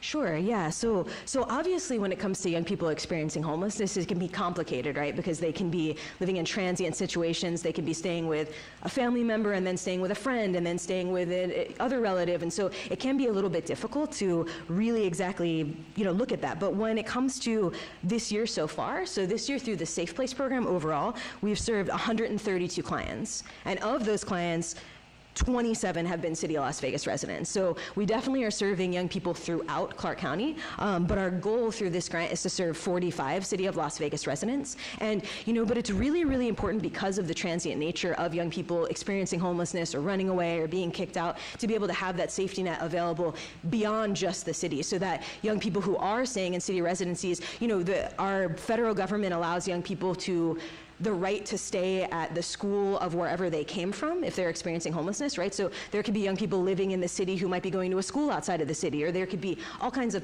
complicated situations like that. So having the safety net that goes beyond just the city is very important. But we absolutely serve City of Las Vegas residents in this program, and we track, and we've had monitoring and desk auditing, where they've looked at all of our files, of course, and made sure that the young people that we're reimbursing to this grant are, in fact, city residents. And we've never had any findings in any monitoring or desk audit from the city. But yeah, so it is definitely a combo of different kinds of young people. So the specific question, if I wasn't clear, is whether or not you have data to show in terms of homelessness between the ages of, is it 17 to 24 here in Vegas? What numbers are we looking at in terms of actual numbers for homelessness of that age group here in Vegas? In the city versus outside the city, or in Southern Nevada in general? In the city. In the city? But because the fund that you're asking for is to service those here in the city, am I correct? Yeah, so the application is specifically for the city clients, Right, but yeah, we serve beyond the city. So the question is, how many, based upon your data, show that we Sure. have that significant problem of homelessness between that age group in the city? Sure. So it's a little bit hard to parse out just the young people in the city limits. Last year in the Clark County School District, there were over 10,000 identified students experiencing homelessness. Of course, that's throughout the school district, and we know that that is a significant undercount because of the pandemic and remote schooling, and that many young people were disconnected from schooling, and even still are disconnected from schooling as a result of the pandemic, even with returning in person. In terms of our count, we also report to the federal government as a community, as a continuum of care, which is the entire region, not only the city. And 2 years ago, well, in 2019, our community had one of the highest rates of youth homelessness in the country. We had around 1,500 young people experiencing homelessness in Southern Nevada. In terms of the past couple years, that count has also gone down a bit, but we also feel very confident that that is a significant undercount based on situations. We now have about 500, 600 on an average night of unaccompanied identified young people experiencing homelessness. And in terms of how many of them are in the city, I don't have the exact information of how many are in the city, but we know, we do an outreach event every single week called Feel Good Friday, and we rotate it to many different communities. And that outreach event has recently been in the city at MLK, at a Siegel Suites located on MLK, and we have had the highest numbers we've ever had in terms of young people needing our services and coming to that outreach event. And there's a very, very high need in city schools as well. When we work with Title I Hope in the school district, many of the schools that are located in the city have higher needs than schools elsewhere. So we feel very confident that there's a very high need in the city for this. Thank you.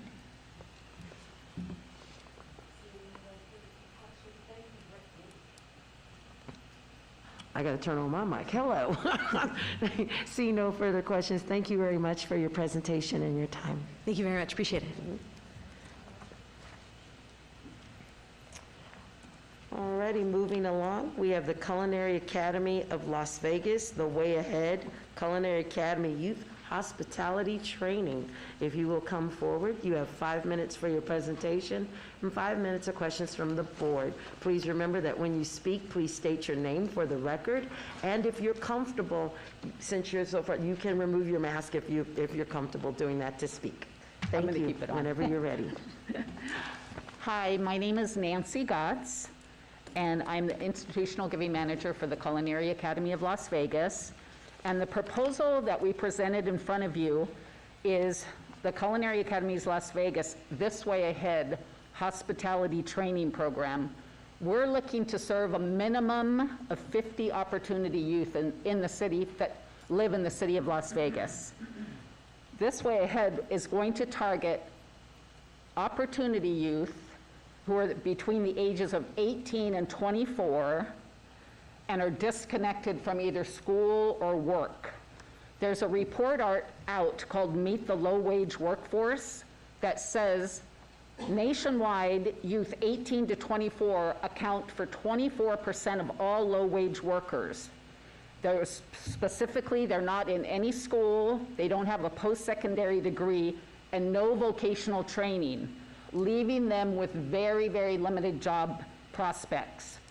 And This Way Ahead is aiming to change the trajectory for the city of Las Vegas opportunity youth, preparing them for a career and connecting them to a strong hospitality labor market right here in Las Vegas. And I'm going to turn it over to Anna, who is our Executive Director of Institutional Partnerships. Great. Thank you, Ms. Nancy, and thank you everyone for having us and giving us this opportunity to present today. My name is Anna Polic, And I just want to talk a little bit about our mission, our vision, and what we do. And we've been around for about 30 years, approaching our 30-year anniversary. Our mission is to really train the community for the successful careers in hospitality industry. Our vision is to eliminate unemployment and equip our community with the great vocational skills to go and get the better jobs. So with that being said, I've been with the company for about 16 and a half years. I believe in what we do, and I've seen success of our students that come every day through our doors. So just last year, keep in mind, we were closed for the first quarter due to the COVID. We served 79 youth in the county, in the community, and we were able to successfully place them in good careers and good jobs in hospitality industry. So our student body is diverse. We serve minorities. We do serve community from 13 most underserved zip codes in our state.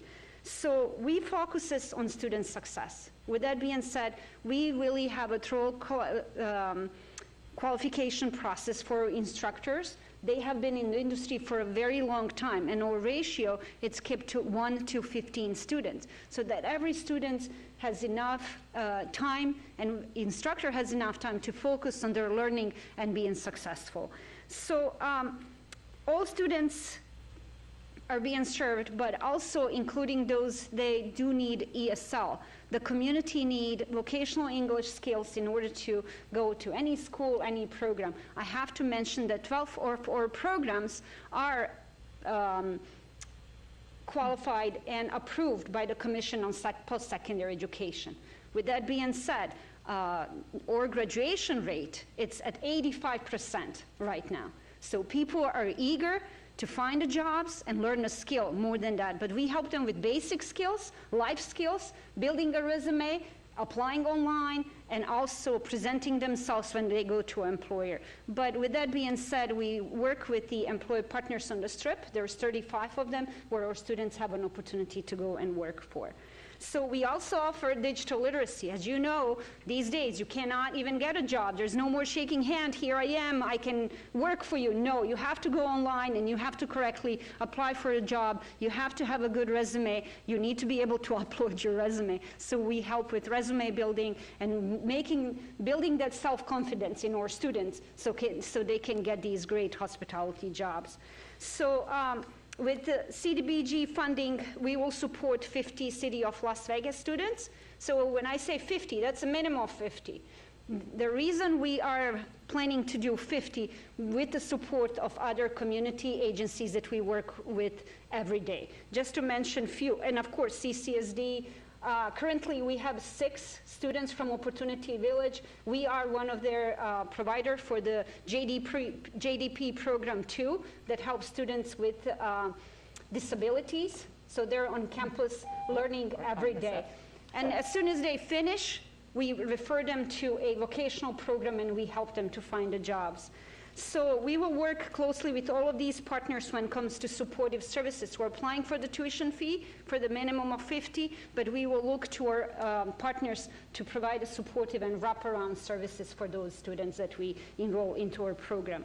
Just to name a few, I'm sorry I skipped, Opportunity Village Boys and Girls Club. We work with Job for Nevada Graduates. We work with Catholic Charities. We work with Chicanos por la Casa. So all these agencies, Help of Southern Nevada, they're serving youth. We partner with them. We train their clients on a daily basis anyway. So with that being said, I appreciate your time and to looking over our application. We are ready to rock and roll in 2022 and get this community back into good paying jobs. And it's in your hands, so we're open for any questions. All right, thank you very much. I'll open the floor for any questions. The chair recognizes Member Burris. Hi, this is Trevor Burris. I just have a question. How many students do you have at your culinary school in total? On annual basis? Yeah. We train about 2,000 students on annual basis. 2,000. How do most of them fund the schooling? Most of for the tuition? It's either federal or state funding. We do have a Job Connect on our campus, but we work with all of the VOA providers, Workforce Investment Opportunity Act providers, and Workforce Connections. So do you know why these 50 students wouldn't fit into the present funding that's available? Is it limited? I'm sorry? You're requesting funding for an extra 50 students. Correct. I'm just asking, why do these 50 students not fall under the category of Well, other I hope funding everybody sources? understands in this room that these programs, in order for you to qualify, it's a very lengthy process. They come for orientation, and then we give them a referral to go get the funding elsewhere, and then we never see them again. When we follow up, oh, I didn't get the appointment in timely manner, the case manager did not call me. So with having money on site and putting them into classes right away, it's really helping to, what's the word, to keep them engaged with the interest. Because if you have a young person interested in culinary tomorrow may be a different. So we need to attend to their needs today. Okay, thank you. You're welcome. Chair recognizes Member Sales has a question. Yes, go ahead, Member Sales. Thank you so much. Hi, Anna. How are you? This is Sydney Sales. Hi, Ms. Sales. How are you? I am very good. I'm happy to hear that you are present today. I have a quick question for you, Anna. Sure. Are you still receiving union benefits from every union member's paycheck? For students, or are you talking about the company? For the company. I'm sorry, please repeat your question, Ms. Sales. Yes. So culinary union workers, at the time that I remember, it was 2 cents of each hour that they worked that was donated back into the culinary union trust that was then passed on to the Culinary Academy. Yes. Is that still going on? Yes, Miss, because we are labor management trust fund. So yes, it's still accurate. Yes. So with that said, does the labor management trust fund, does that go toward recruiting students, potential tuition for students that qualify for, low income or things like that? No, the funds that are coming through labor management are funding incumbent workers. That's why if you're employed in the CBA position, then you can come and access any of these programs for free. For somebody who is not an incumbent, who is not coming from the referral from labor management, has to pay the tuition. Okay, and so that's why there's a desperate need for us to look over funding for your 50 students. Yes, ma'am. Thank you. I just wanted to make sure that there was clarification, because you know how confusing it can look with people not understanding where the funding sources are going. And then from your packet, I just wanted to make sure there was some clarification. Thank you, Ms. Pojek, for coming and presenting. Anytime. Can I interject one thing? The 50 students, that's a minimum, and it's because the different tuitions. If all 50 students want to come in and become a professional cook, we probably would only be able to help 30 because of the cost of tuition, where some students might want to become a barista so they can go work at Starbucks and have their education paid for. That tuition is a little less, so I think it's going to be 50, even out. It's a minimum of 50, though. Okay. The chair recognizes Member Whittingham. Thank you, Member Sales. Very quickly, I have 2 questions, but I will reduce it to 1 in the interest of time. This question relates to, I think it was question 25, and on your application, and you talked about 85% of your graduating student having secured employment. Yes. I also referenced, I think maybe previous question 24, you were talking about evidence-based or working towards getting evidence-based status. My question is, does your program extend to the point where you have a way of verifying job retention for those 85% who have secured job? Do you know or have a way to determine the extent to which they have retained those positions, or whether or not for some reason they lose their positions or they will retain a job for any long period of time? I do understand, and thank you for that question. That is a little difficult to really manage these days. Earlier years, we were able to get that report from our employer partners in terms of who stayed 90 days, Right. 180 days, because we do follow up with our students. Now, it's really hard. You get the 1-900 number, you call to see if that person is still there or not. But we are building this great partnership with our employer partners where they will provide us that report back. But also the students, from the beginning, they're being informed and assigned a caseworker to help them if they lose the job, if they don't pass the probation, to come back so we can get them back and retrain them and help them to find another employment. Okay, and that exists now in your program? Yes. Yes. Okay, good. Yes, sir. Thanks, appreciate it. All righty, thank you very much for your presentation. Thank you. Thank you for having us. Thank you very much. Have a great day. Have a great day. Thank you. All right, moving forward, next we have St. Jude Ranch for Children, Community Foster Home Recruitment and Training. If you can come forward, again, you have 5 minutes for your presentation, 5 minutes for questions for the board. Please make sure you state your name for the record every time you respond. We appreciate that and welcome. Hi, good afternoon. My name is Christina Vella, and I have the joy and privilege of being the CEO of St. Jude's Ranch for Children. For a moment, let me just frame our organization. We've been serving Southern Nevada for close to 56 years. We're very proud of that longstanding tradition in our community. Our mission has remained the same, exact same thing over all of these 50-plus years, which is to provide hope and healing to child victims of abuse and neglect and homeless youth. We do that through a variety of programs that we currently offer. We have our campus in Boulder City, where we offer therapeutic foster care services, and then across Southern Nevada, here in the city of Las Vegas and others, we provide homeless youth services. Our current application sitting in front of you is for us to respond to an urgent need in our community on recruiting, training, and retaining quality foster parents. We know that here in Clark County, we continue to have a surge of children in need of quality homes. We know that by the data that tells us that today, or I know as of last week in Child Haven, we had upwards of 50 children, ages 0 to 18, waiting for a quality home. It's not the kids' fault why they're, spending long periods of time at Child Haven. Some of it is just simply we have not been able to recruit and retain the high number of foster parents that we need in the community in order to answer the question if they will open their heart and their home to children in need. At St. Jude's Ranch for Children, we're really proud on focusing on sibling preservation work, making sure that we can keep brothers and sisters together when at all possible.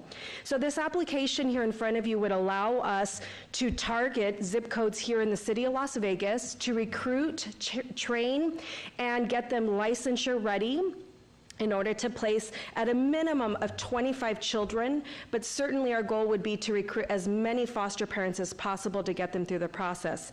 St. Jude's Ranch for Children is already a partner with Clark County Department of Family Services and Clark County Juvenile Justice Services, so we currently understand all the licensure requirements. We currently train and license individuals to be foster parents at our Boulder City campus. We also understand the context in which the services that we can provide in this community.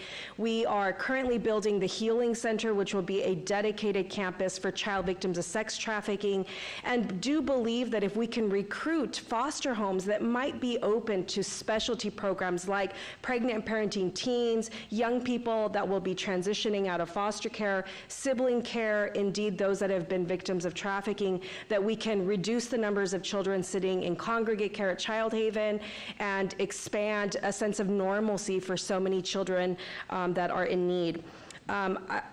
For fiscal year 2021, St. Jude's Ranch for Children serves 643 unduplicated children and young people across all of our programs. We saw that as an increase from the previous year. Of course, during the pandemic, we did not have the ability to close our doors, but we've continued to pivot and find safe ways to provide safe housing for children and young people most in need. This particular grant in front of you would allow us to have a dedicated recruiter/trainer, so one individual to do that, and then the second would be a program coordinator that can help with all the licensure requirements. It is a pretty detailed process to make sure that we are recruiting those that can, of course, background checks and all of the training requirements. In closing, St. Jude's Ranch for Children is proud to be an accredited organization by the Council on Accreditation. We're very proud of our longstanding history in this community, and with your partnership, we can certainly improve the lives of so many children that are in desperate need of safe and loving and high-quality therapeutic level foster homes. Thank you. Thank you.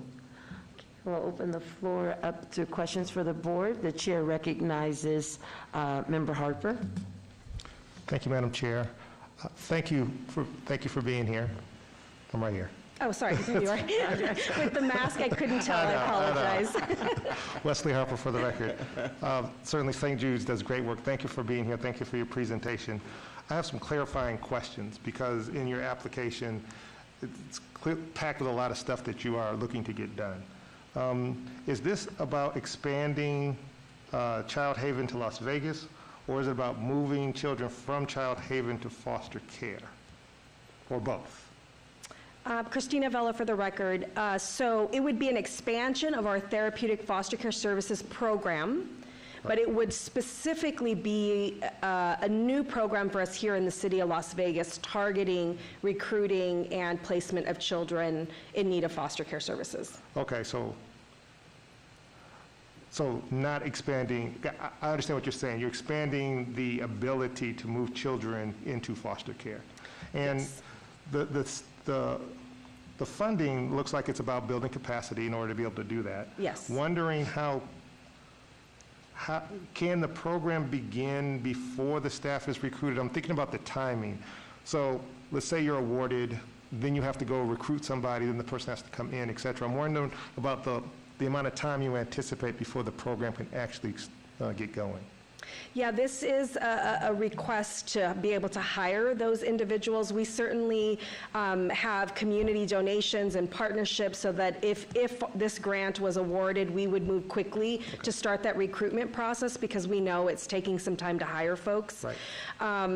And we could bridge that gap in terms of the funding with our, with our incredible donors.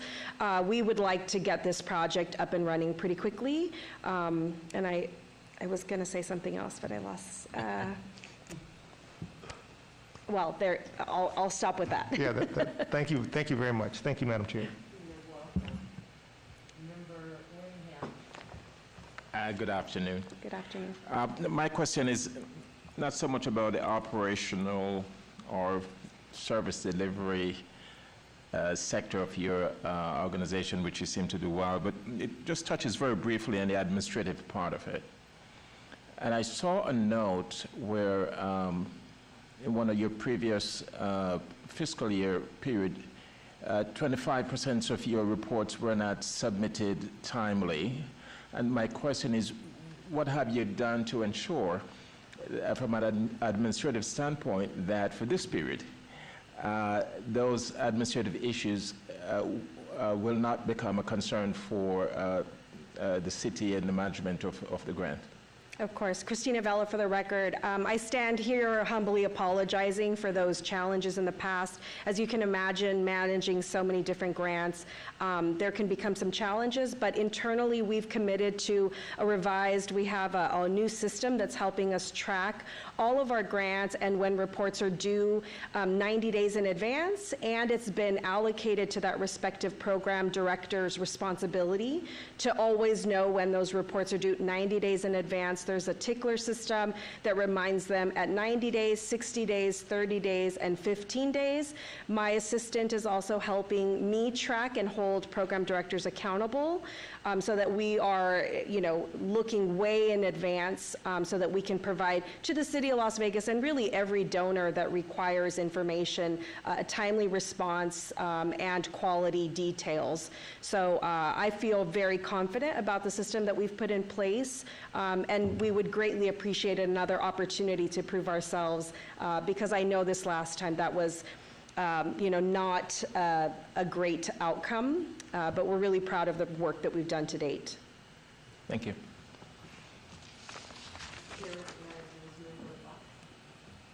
Thank you, Madam Chair.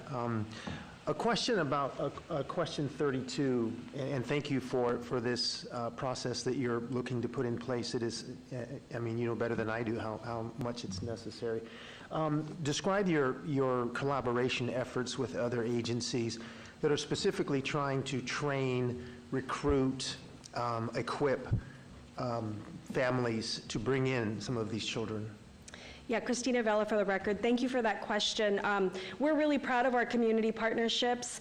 Although within St. Jude's Ranch for Children, we have a pretty robust continuum of services from therapy to, educational supports with CCSD or whatnot. We do rely on our community partnerships from tutoring, those clinical services when needed.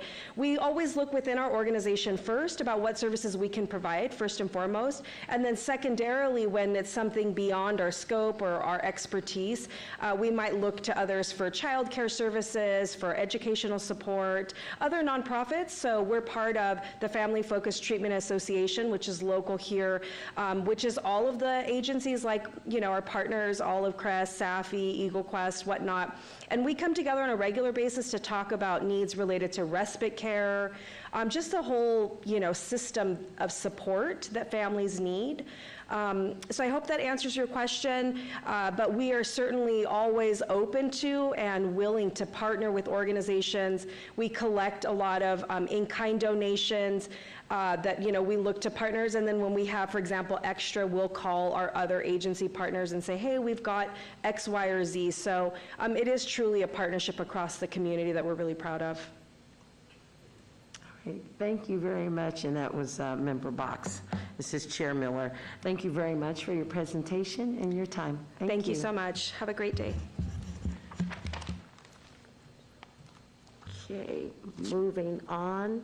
We, at this time, I will call, there is no Hero and Heroine Foundation Alternative Peer Group Expansion. If you are present, please come down. Please make sure that you understand you have 5 minutes for your presentation, 5 minutes for questions from the board, and please make sure you state your name for the record every time you either respond to a question and during your presentation. Thank you for your time and welcome. Hi, Joe Engel for the record, the CEO and founder of There Is No Hero and Heroine Las Vegas. I'm not really sure how to really start. I'm going to give a little background on the Alternative Peer Group. The Alternative Peer Group was formed upon the Mission High School. We are known as the creative vision and driving force behind Mission High School, and once that Recovery High School opened up, we opened up on site, on property, the Alternative Peer Group, which was after-school programming, summer programming, leadership camps, and whatnot, holiday programming, to fill in the gaps. The kids that are attending the Recovery High School, high schools 9 a.m. to 3 p.m., give or take, and there's a lot of hours that are outside of that. So the idea is that you can build a really strong foundation for an adolescent who's experiencing substance use disorder if we can show them positive peer groups rather than their negative peer groups. I brought along with me my executive director, Hortensia de Jesus. She's will explain a little bit more about this program.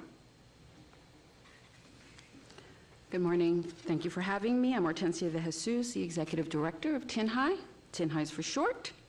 Part of what we want to do with the funds for, if we are granted these funds, is a program called Strengthening Families Program. And what we have been tested time and time again is that if we do not get the families strengthened and teach them how to bond and teach them how to monitor, that we are always at a loss.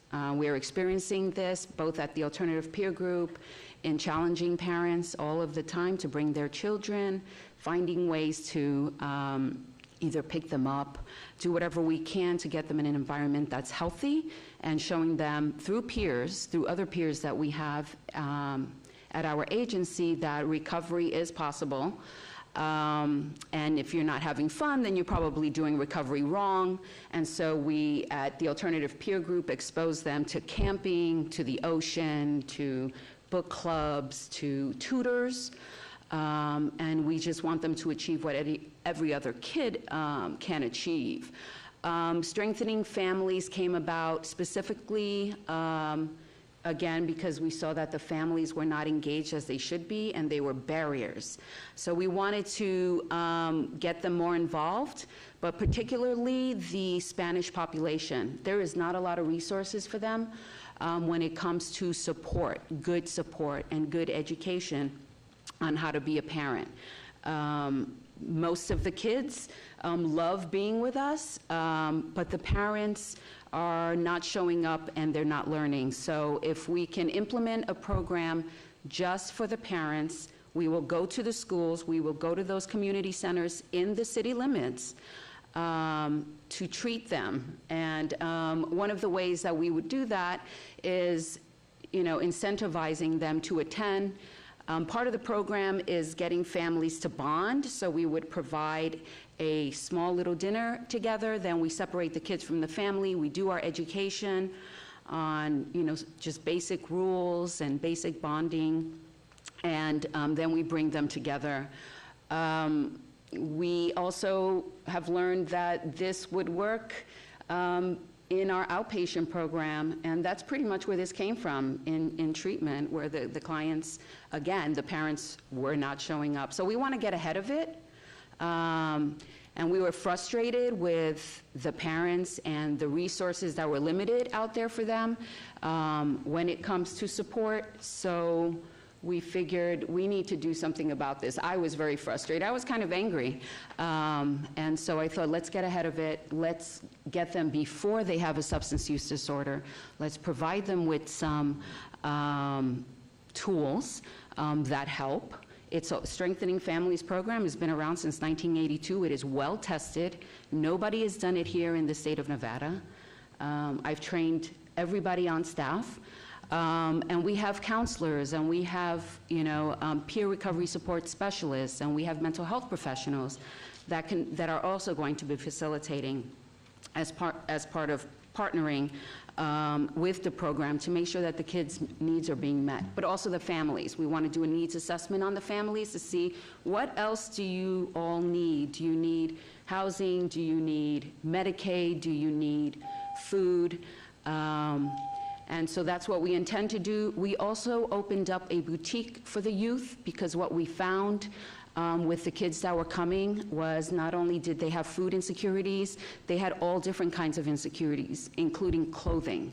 So we opened up a boutique just for them, and that's every time they come to the alternative peer group, they get some points, and then they're able to use those points to get sneakers and clothing and whatever it is. That became very apparent when school started, and kind of broke my heart, and I was like, we need clothing. All right. So that's what we're doing, and we hope that, this part of our program will be funded. All righty, thank you very much. I'm going to go ahead and open the floor up to board members to ask you questions, and I'll start. The chair recognizes Member Haddad. Thank you. Patricia Haddad, thank you guys for what you do. Just a quick question, a clarifying question. The families that you'll be serving are the families of youth that are already engaged in your programs, or you would be starting something new where you're recruiting families and so more of a primary prevention? Sorry. Well, we want kids that don't know anything about our program, so we're trying to get them a little earlier, and so we would be working with schools and community centers there to recruit pastors, churches, and rec centers to be able to recruit that. This is it's a new program. Chair recognizes Member Burris. Okay, she answered a question. Well, see, you answered two questions. All right, Member Marlin, sir. Good morning, Dave Marlin for the record. Thank you both for being here, and I appreciate the work you do. The question I wanted to ask is, I believe you had the biggest recovery event of our state last night. How many people attended and how did it go? We had 1,000 people there, and it was huge. Thanks for asking. Thank you. This is Hortensia. I just wanted to say that that is also part of who we are. Our mission is to do awareness. We're not alone. You know, we're community members. We do this every year, and we just want people to be aware of opiate overdoses. And really, despite that, young people are still dying. So I think like this is a way to get ahead of it. Okay. Chair recognizes Member Haddad. Thank you, Patricia Haddad. Just to follow up, so I heard you were expressing some frustration, I think was your word, around sort of the families of the youth that you're currently serving. Does this braid into working with those families at all, or how are you guys providing more sort of wraparound support for them as well? Well, we provide services to families on a regular basis, so they're also going to be getting this program at the Alternative Peer Group. We're going to be doing our first one with Mission High School here shortly. We're working with those guys there to implement that, but yes, the Alternative Peer Group family members are welcomed. Frankly, everybody's welcomed. Thank you. Okay. Seeing no further questions, thank you very much for your presentation. We appreciate your time and what you're doing for the community. Thank you. Thank you very much. All right, as we're beginning to close out our agenda, I'd like to call forward Vegas Stronger. They're going to be making two presentations. One is intensive case management and intensive outpatient program. Please know that you will be given 5 minutes for each presentation to speak about your application, and then 5 minutes for each application to take questions from the board. Please make sure that you state your name while you're speaking, or if you're responding to a question for the record. Thank you for your time and welcome. Thank you very much. My name is John Sealand, and I'm the Executive Director for Vegas Stronger. So very briefly, I'll say that Vegas Stronger has been incorporated for 5 years and actively bringing recovery from addiction to the homeless population in Las Vegas area for the last 2 years. Addiction has a very high correlation with homelessness and vice versa. Currently, we have some funding through the state opioid response grant, but that only covers treatment for opiates and stimulants and not alcohol. Alcoholism is still the #1 issue affecting men and women that are homeless and have addiction problems. The funding we'll receive from the grant before you today will help us help homeless men and women suffering from alcoholism and other addictions. The Vegas Stronger program includes 13 elements that ensure greater success for people suffering from addiction, and various combinations of these 13 elements are designed to facilitate individualized treatment for each person who engages in the recovery process. Essential elements include medical detox, physical fitness, nutrition, intensive outpatient treatment, case management, and housing. First today, let me introduce April Adams, who's our grant administrator, and then Mida Smith, the director of case management, will speak. Hi, I'm April Adams, grant administrator. I'm Mida Smith for the record. Hi, I'm here from Vegas Stronger. Good morning, board. As John mentioned, we're Vegas Stronger. We're a SAPTA certified substance abuse organization, and our mission is to reverse the devastation caused to the homeless population by substance abuse disorders. You'll see in our application that our vision is to see every homeless person living in Las Vegas provided from an easily accessible pathway to better overall health, and we do this through an individualized recovery process. So as John mentioned, in the packet in our application, you'll see the 13 elements presented. Counseling is at the top because, of course, that's the core of being able to help the person that has the addiction. But most of the remaining elements are connected to case management in one form or another. So that's why intensive case management becomes so important to us. as we move forward, what we would like is to change the model that we currently have, which is we have a clinician that's doing their biopsychosocial. They're able to gather just a snapshot of some of the obstacles that the patient is experiencing. As we move toward intensive case management, we're looking at a much broader spectrum of things. So we're planning on using a very extensive assessment that looks at everything from the personal needs all the way through the legal needs of the client, their social needs, their spiritual needs, everything that you see as the rest of the elements.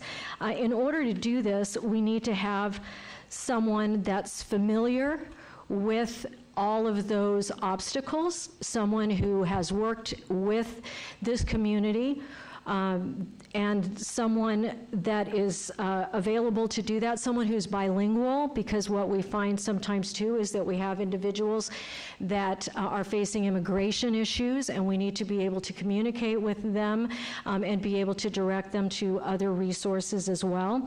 So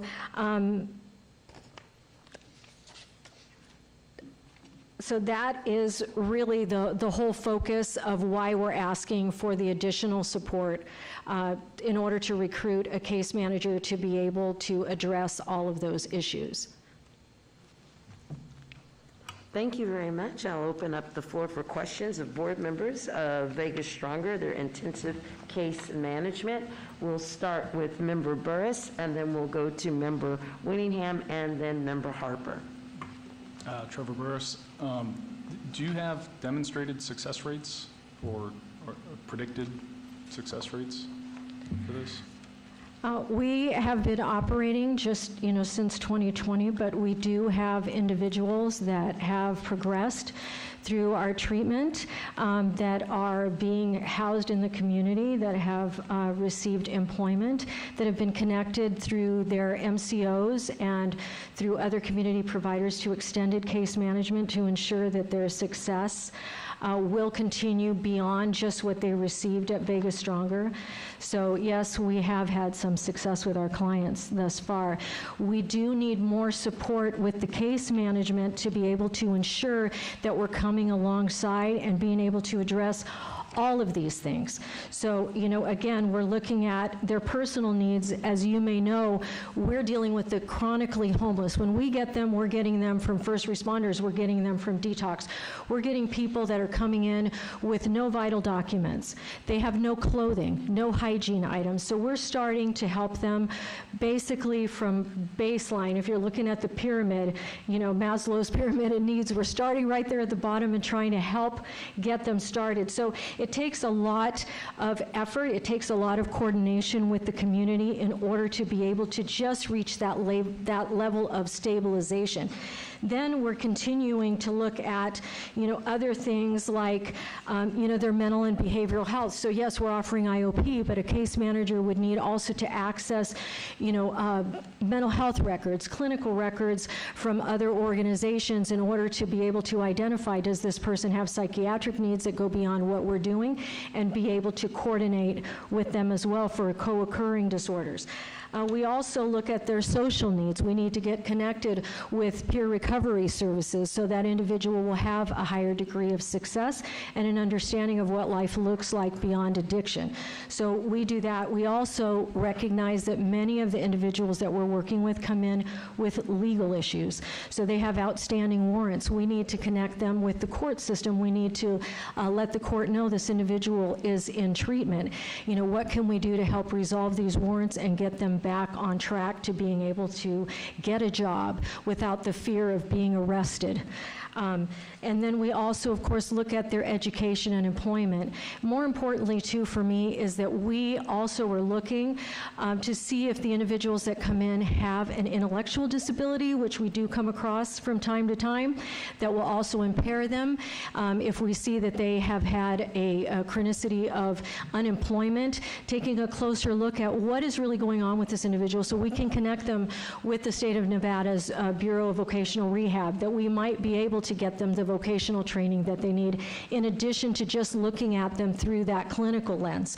So we're looking at everything to try to ensure the success of that person, along with moving them towards stable housing for when they leave. So we believe that all of these things that come together is what helps to ensure the success of an individual that comes in at the level of devastation that we're seeing.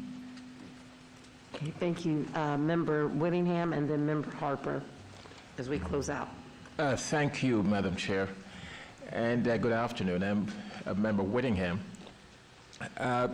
Just as a background for my question, as you may know, as we assess your application and look at all the aspects of your application, we also look at other aspect of the agency as well. We look at your financial policy, agency budget, not just the program budget, and not just your service delivery systems.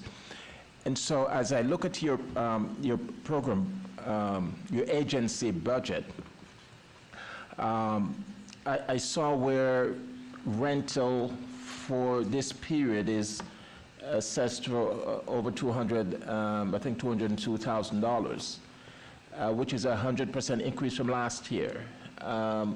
What accounts for that? Mida Smith, for the record. We do have our financial person here to address any specific questions that you have, but it's our goal that we have been operating in a very small facility that only allows us to serve 10 to 12 individuals at a time. And so we're expanding to a larger facility that will allow us to have more IOP groups functioning at the same time.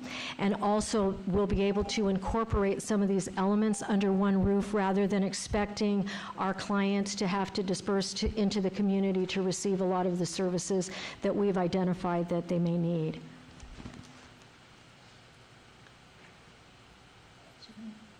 Does that answer your question, Member No, I Whittingham? thought the financial person was going to maybe specifically address the specific question.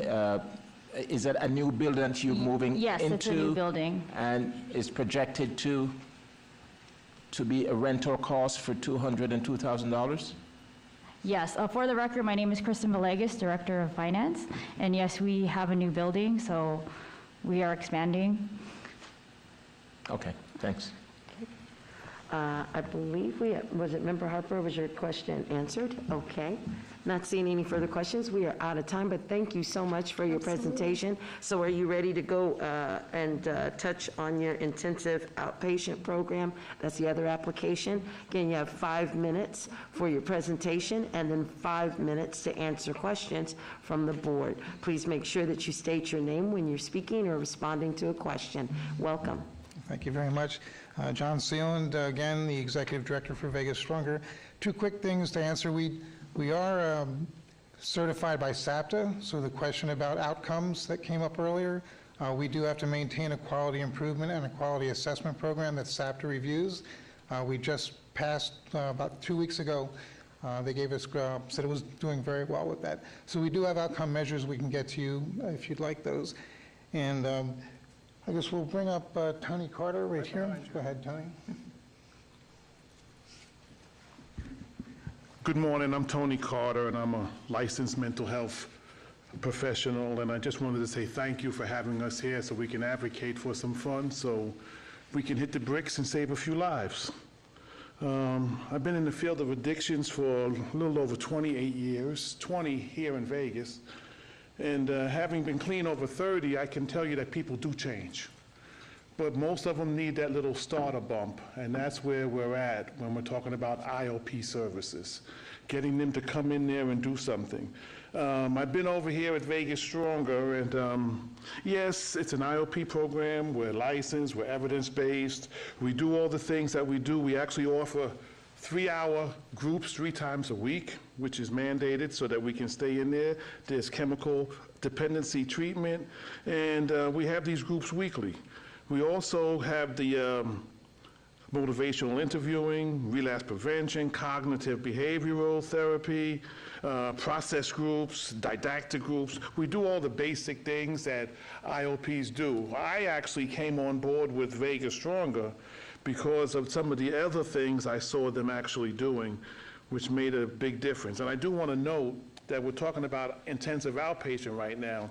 And intensive outpatient is for clients that are not in need of a medical detox at this time or 24-hour supervision, but are able to be stable enough to come in and out and travel where they have to go. And besides that, we actually offer right now 4 groups a day so that we build our program around the needs of our clients. If there are people working, if they're not, they can go between 9 in the morning till 7 at night and get their IOP in so that they can have all their needs met and not have to leave something out to have all the things that they actually need.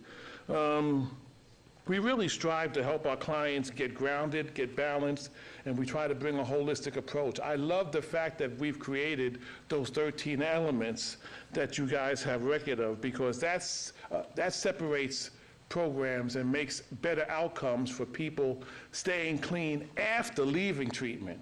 And that's what I really strive for. A lot of people will come in and stay clean while they're under watchful eyes. But how many of them actually leave out of there and can maintain that for 6 months, a year, and 2 months? That's our goal here at Vegas Stronger, to make these people go out there. And with those 13 elements of counseling and psychiatric services, we're actually in the process of building a boutique on site where the clients can come in and get their nails done, get their haircuts. That's tremendously affects their self-esteem when they're at that level, that they can look a little better and get the little clothing and do the little things. We're very big on recovery meetings, peer coaching support. Spirituality plays a big part in what this is. We got to change their thinking and what they're doing. And this program, I've been through a lot of the programs here in Las Vegas. I'm really proud to say I'm working at Vegas Stronger now because we do some extras, like any human that comes into the program since I've been there, if they had insurance or not, they're considered and given services. And they're actually taken out and moved up to the head of the line.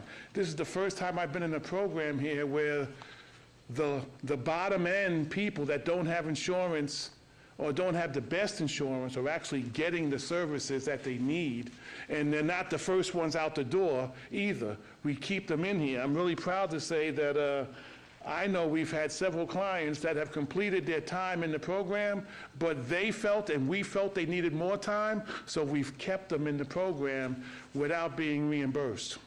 And I think that says a lot for their long-term goals of staying successful. We strive on short wait times. And I do believe, if anybody knows, when it comes to treatment, every day you stay in treatment is a better chance of you staying clean when you leave. So we really focus on longer durations. And I think my time is up, and I'm really glad to have the opportunity to present and let you guys know that we're here. Perfect timing. Thank you very much. I'll open up the floor to board members to ask questions. Again, this is Vegas Stronger, their intensive outpatient program. The chair recognizes Member Harper. Thank you, Madam Chair. Wesley Harper for the record. Thank you very much for the work that you are doing, the hard work that you are doing, and thank you for coming to present to us today. I just have a clarifying question about this program. The funds seem to be used to go towards the cost of a therapist and a partial clinical director cost. Is the therapist and the clinical director currently on staff, or are these positions that need to be hired? Yes. Sure. John Seon, Executive Director. We are growing rapidly right now. We are expanding, and as Tony said, we're actually absorbing a lot of the costs already that we're not being reimbursed for. So yes, we are, but we are expanding dramatically. We expect to go from serving about 25 to 35 people now at a time to being 50 or 60 or 70 within the next 6 months, and at the end of the year, we should have at least 90. So we're expanding drastically, and that's what this is anticipating, plus just to catch up on the things that we're already spending money on that we don't have. I'm sorry, I wasn't clear. So Are the people already employed with you now, or are you using this money in order to recruit them? Both. We have Okay. counselors we're going to be adding, and we have part-time and the clinical director, and that will be expanding to full-time. Okay, and this is the capacity that you need in order to move forward with this program? Right. Thank you very much. Thank you, Madam Chair. You're welcome, Member Harper. Are there any more questions for Vegas Stronger? The chair recognizes Member Haddad. Thank you. Patricia Haddad. So can you just help me understand, and I was looking through the applications and I'm listening, the first project with the, proposal with the case manager, and then this sort of outpatient program, which also sounds like you want sort of case management, right? Someone that can be there, that can be their person. How do they interact together? Are these the same people or separate, or how do the program, how would an individual interact with each of them? Did you want to answer? I can answer that, but if you can. Yeah, there is a difference in levels. Like as a clinician, I'm trying to focus more on their emotional balance, where they're at for their recovery, what they're doing. And if we have a case manager, that takes care more of the paperwork coming in on their families, what they're going to be doing in terms of transitioning and how they're doing. And if we can work that together, then we can both get into our clients deeper to help them out better. It makes a difference to have both. Amida Smith for the record. They are two separate things. So a client meets with the clinician and they establish their treatment plan and they go through the IOP. But as we laid out in the 13 elements, there are all these other pieces that need to be addressed with the client that cannot be addressed with the clinician just because of the range of time that they have. So the case manager absorbs the rest of that, which includes referrals for the community, helping them set up appointments, connecting them with those things that we identified that they need, their personal needs, the mental health beyond what they're getting for substance abuse. So all of those pieces fall into the case management realm. So they are two separate things, and that's why we were requesting two separate fundings. Thank you. Seeing no further questions, thank you so much for your presentation. Thank you. Thank you.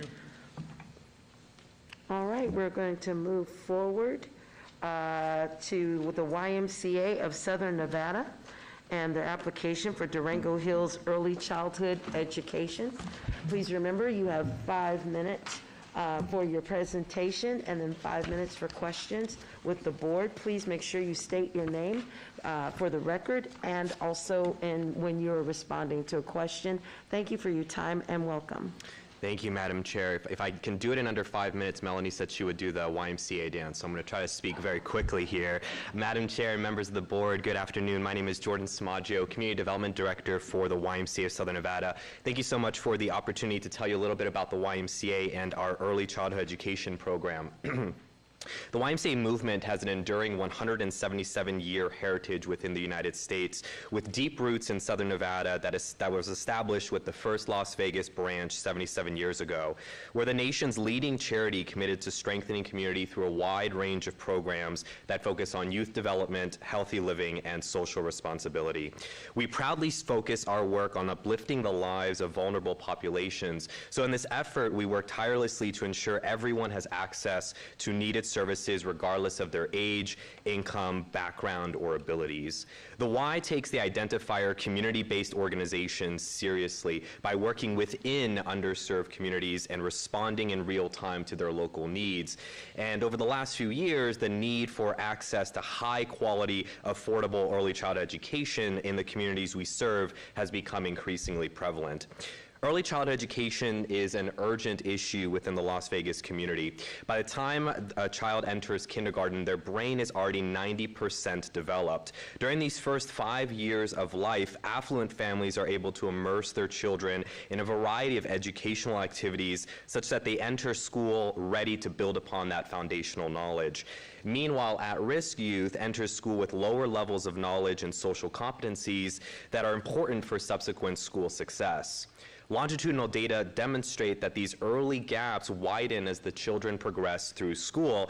In fact, for every 1 point decrease in a child's social competence score in kindergarten due to the lack of access to high-quality early childhood education, he or she has a 64% higher chance of spending time in juvenile detention, 67% higher chance of being arrested by early adulthood, and an 82% higher chance of being in public housing.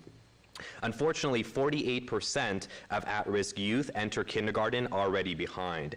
It's no surprise then that Nevada consistently ranks in the worst 25 states for poverty, worst 10 states for education, and worst 5 states for violent crime. To make matters worse, there are only enough providers in Nevada to serve 16% of our state's preschool-aged youth. So as a result of the high demand and limited supply, Nevada ranks as the 4th most expensive state for early childhood education access.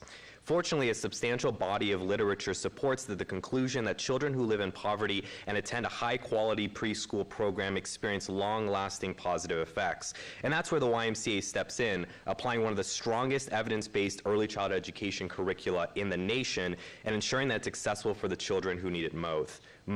Among a plethora of additional details, a 35-year longitudinal study on this curriculum found that participants have higher IQ and school test scores, are more motivated and engaged in school, less likely to drop out of high school, be arrested, or need welfare services, have 14% higher earnings in adulthood, and are 5 times more likely to own a home.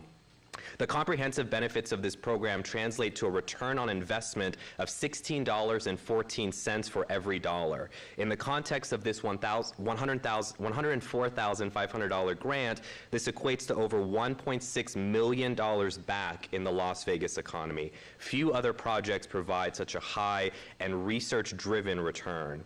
We have been implementing this program for over a decade. Thanks to Cdbg, we added 10 full-day spots at the Durango Hills YMCA 2 years ago to help alleviate the growing wait list in that neighborhood.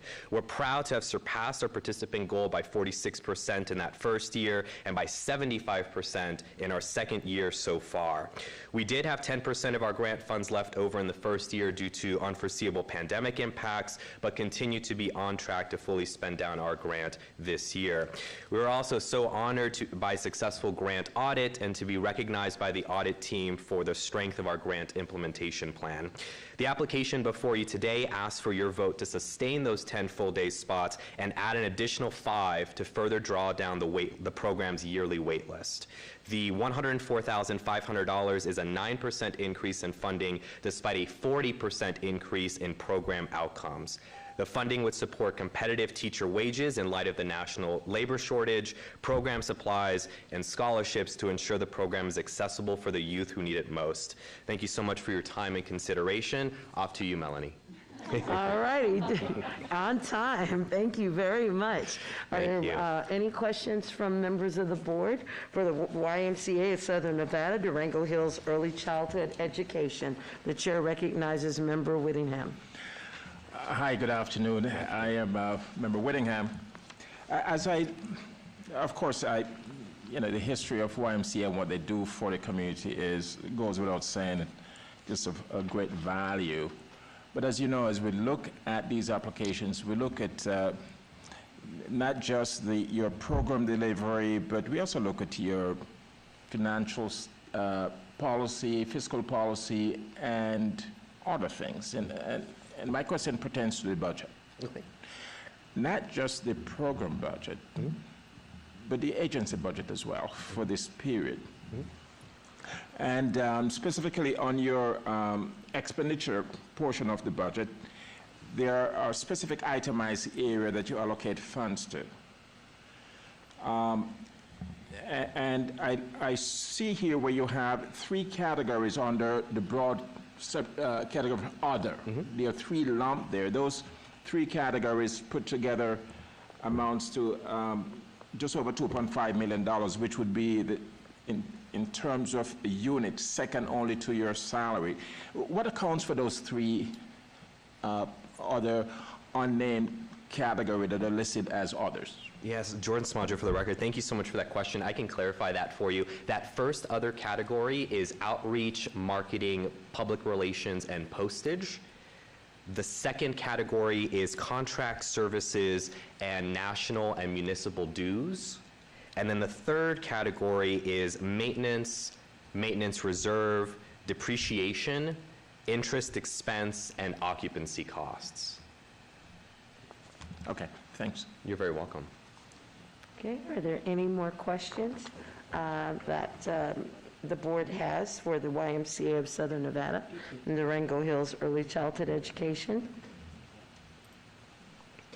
Member Whittingham, do you have another question, sir? Okay, thank you very, very much.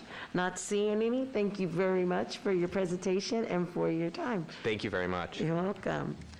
All right, and as we move forward, we're going to, as stated on the record yesterday, I'm going to call down the CPLC in Nevada, Courtyard Workforce Services. Thank you very much. Please remember, again, you have 5 minutes to make your presentation, and then 5 minutes are available for board members to ask questions. Please make sure you state your name for the record, or if you're responding to a question from a member of the board. Thank you for your time, and welcome. Wonderful. Thank you very much. My name is Frank Gallardo, and I'm the Director of Homeless Programs for Chicanos por la Causa Nevada. This is Mary Zenu with our Workforce Development Specialist with our Workforce Solutions Program.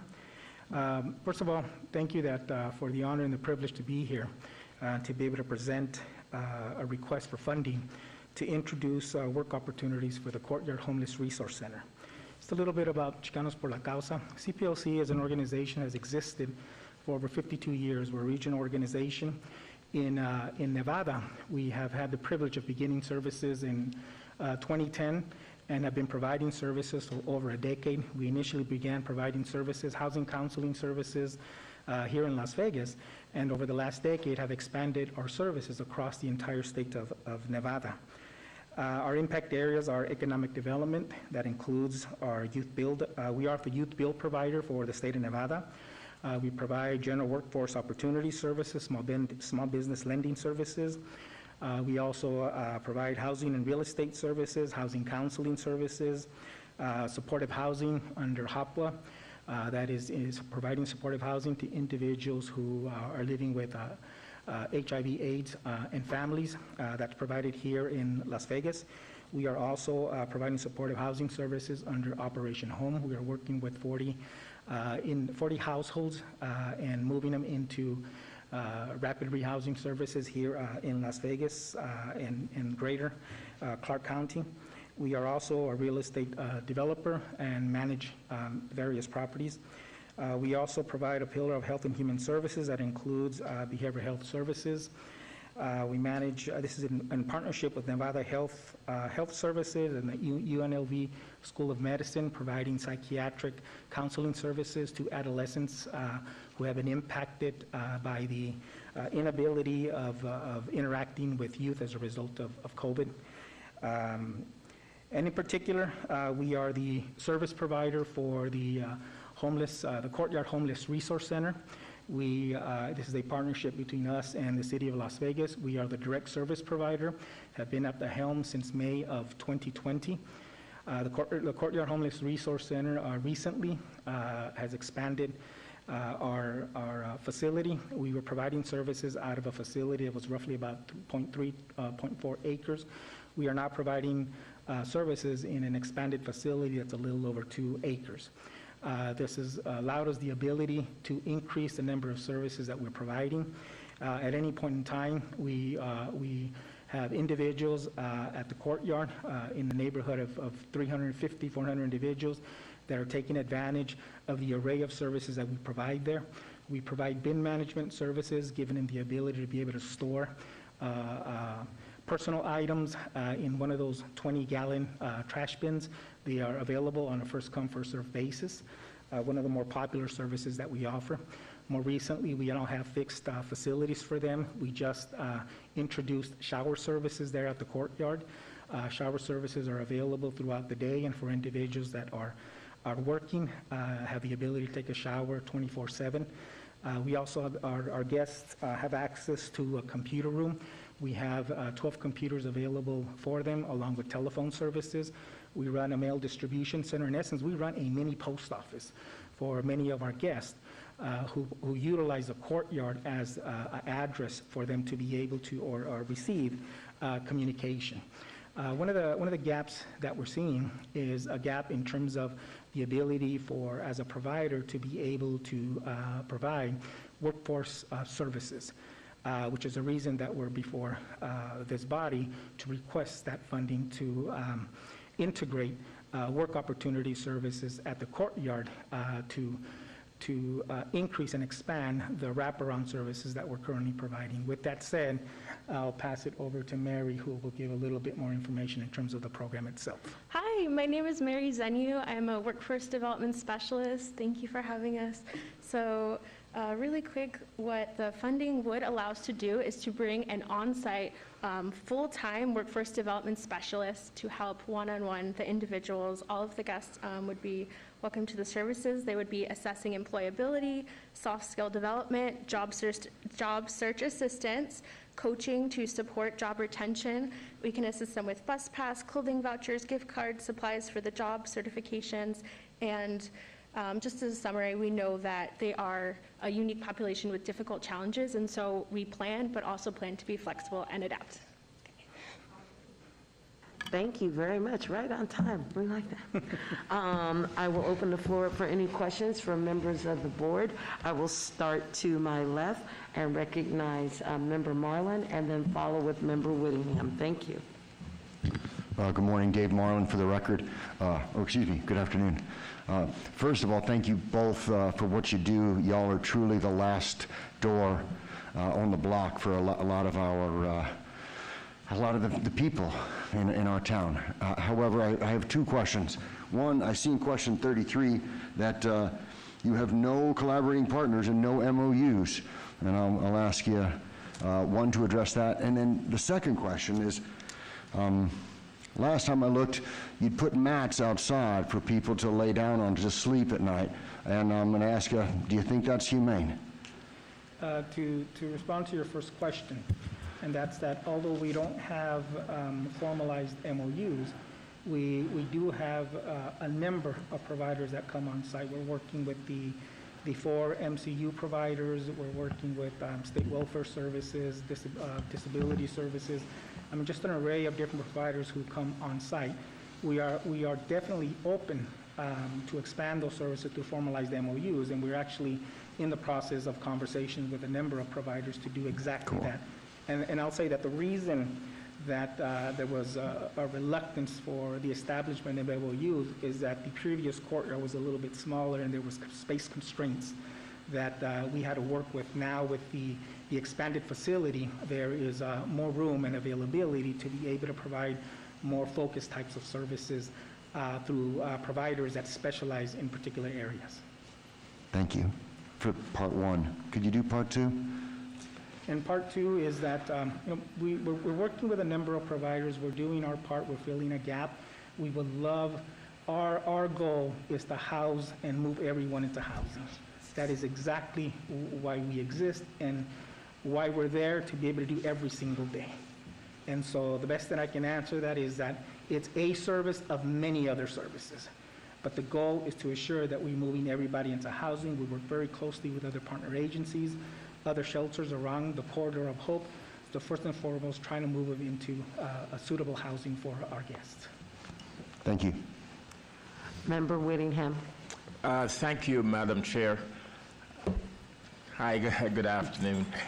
My questions, I have maybe two short questions relating to your agency budget. How many paid employees have you added to your staff since 2020? And if we're talking about just the courtyard alone, we began with about 52 staff members in total. I'm sorry, how many? 52. 52 since 2020? Yes, since when we first took over the courtyard, and we're adding, and we're in the process of adding about another 32 staff members to that. And of course, the basis of that question and the reason is that I noticed in 2020 your salary budget was just about $900,000, and for this period it's it's over for... No, I'm sorry. I think I was speaking to just our program, the courtyard. I think you're probably... Talking about your agency budget. An agency budget, and I'm Yes. sorry, our finance person couldn't be here to be able to answer that, but we can make sure that that gets addressed in an email back with a response to that question in particular. Okay, and maybe an updated Yes. budget can be provided Yes, we'll to make sure the that staff. And addressing a specific question, a significant increase in salary from just about 900,000 in 2020 now to 4 million, or approximately $5 million in terms of salary. And I think the increase in budget has been as a result of us having taken over the direct services for the courtyard. Okay, I'm sure there's some... some... about 3 million. I'm sure there's some reasons for that. Correct. Also, relating to the budget, and maybe you can add this as well, just for our understanding, there are two categories under your expenditure that are classified as other, totaling approximately $3 million. If you know what those are, just for explanation for us, that may be useful information. And we'll make sure we get a response to that as well. Okay. Thank you much. Thank you. All righty, and thank you very much for coming before us and making your presentation, and we were able to adjust to schedule change. We appreciate it, and thank you very much. Thank you very much. Thank you. Appreciate it. All righty, with that, we have completed all of our presentations that were set on our agenda for today. We'll move to agenda item number 6, citizens' participation.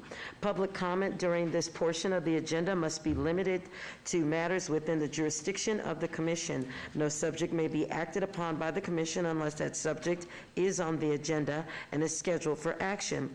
If you wish to be heard, come forward, give your name for the record, the amount of discussion on any single subject, as well as the amount of time any single speaker is allowed may be limited. Is there any citizens' participation? Seeing none, I want to thank everyone as your chairperson for your time and your dedication. I know you will take every action to be deliberate in your actions. City, do you have any additional announcements that you need to make? This is Melanie Riley with the Office of Community Services. I would just say as a reminder, and I'm sure that Colleen will probably send this out, but a reminder that deliberations on our Tuesday, February 22nd at noon here in council chambers. Just be sure that you're going back into Zoom grants and submitting your final scores in those applications as well. Staff will add the administrative score. That'll take the average, and then that's the data that we'll have for you that day of deliberation, so you can see where all the agencies have ranked based on all of your scores averaged in our admin scores as well. Thank you very much. And at that point, I will entertain a motion for adjournment. Member McKnight, so motion. Okay, may I have a second? I'm seeing that member Prado has seconded. It has been moved and seconded. We will stand at adjournment and on time.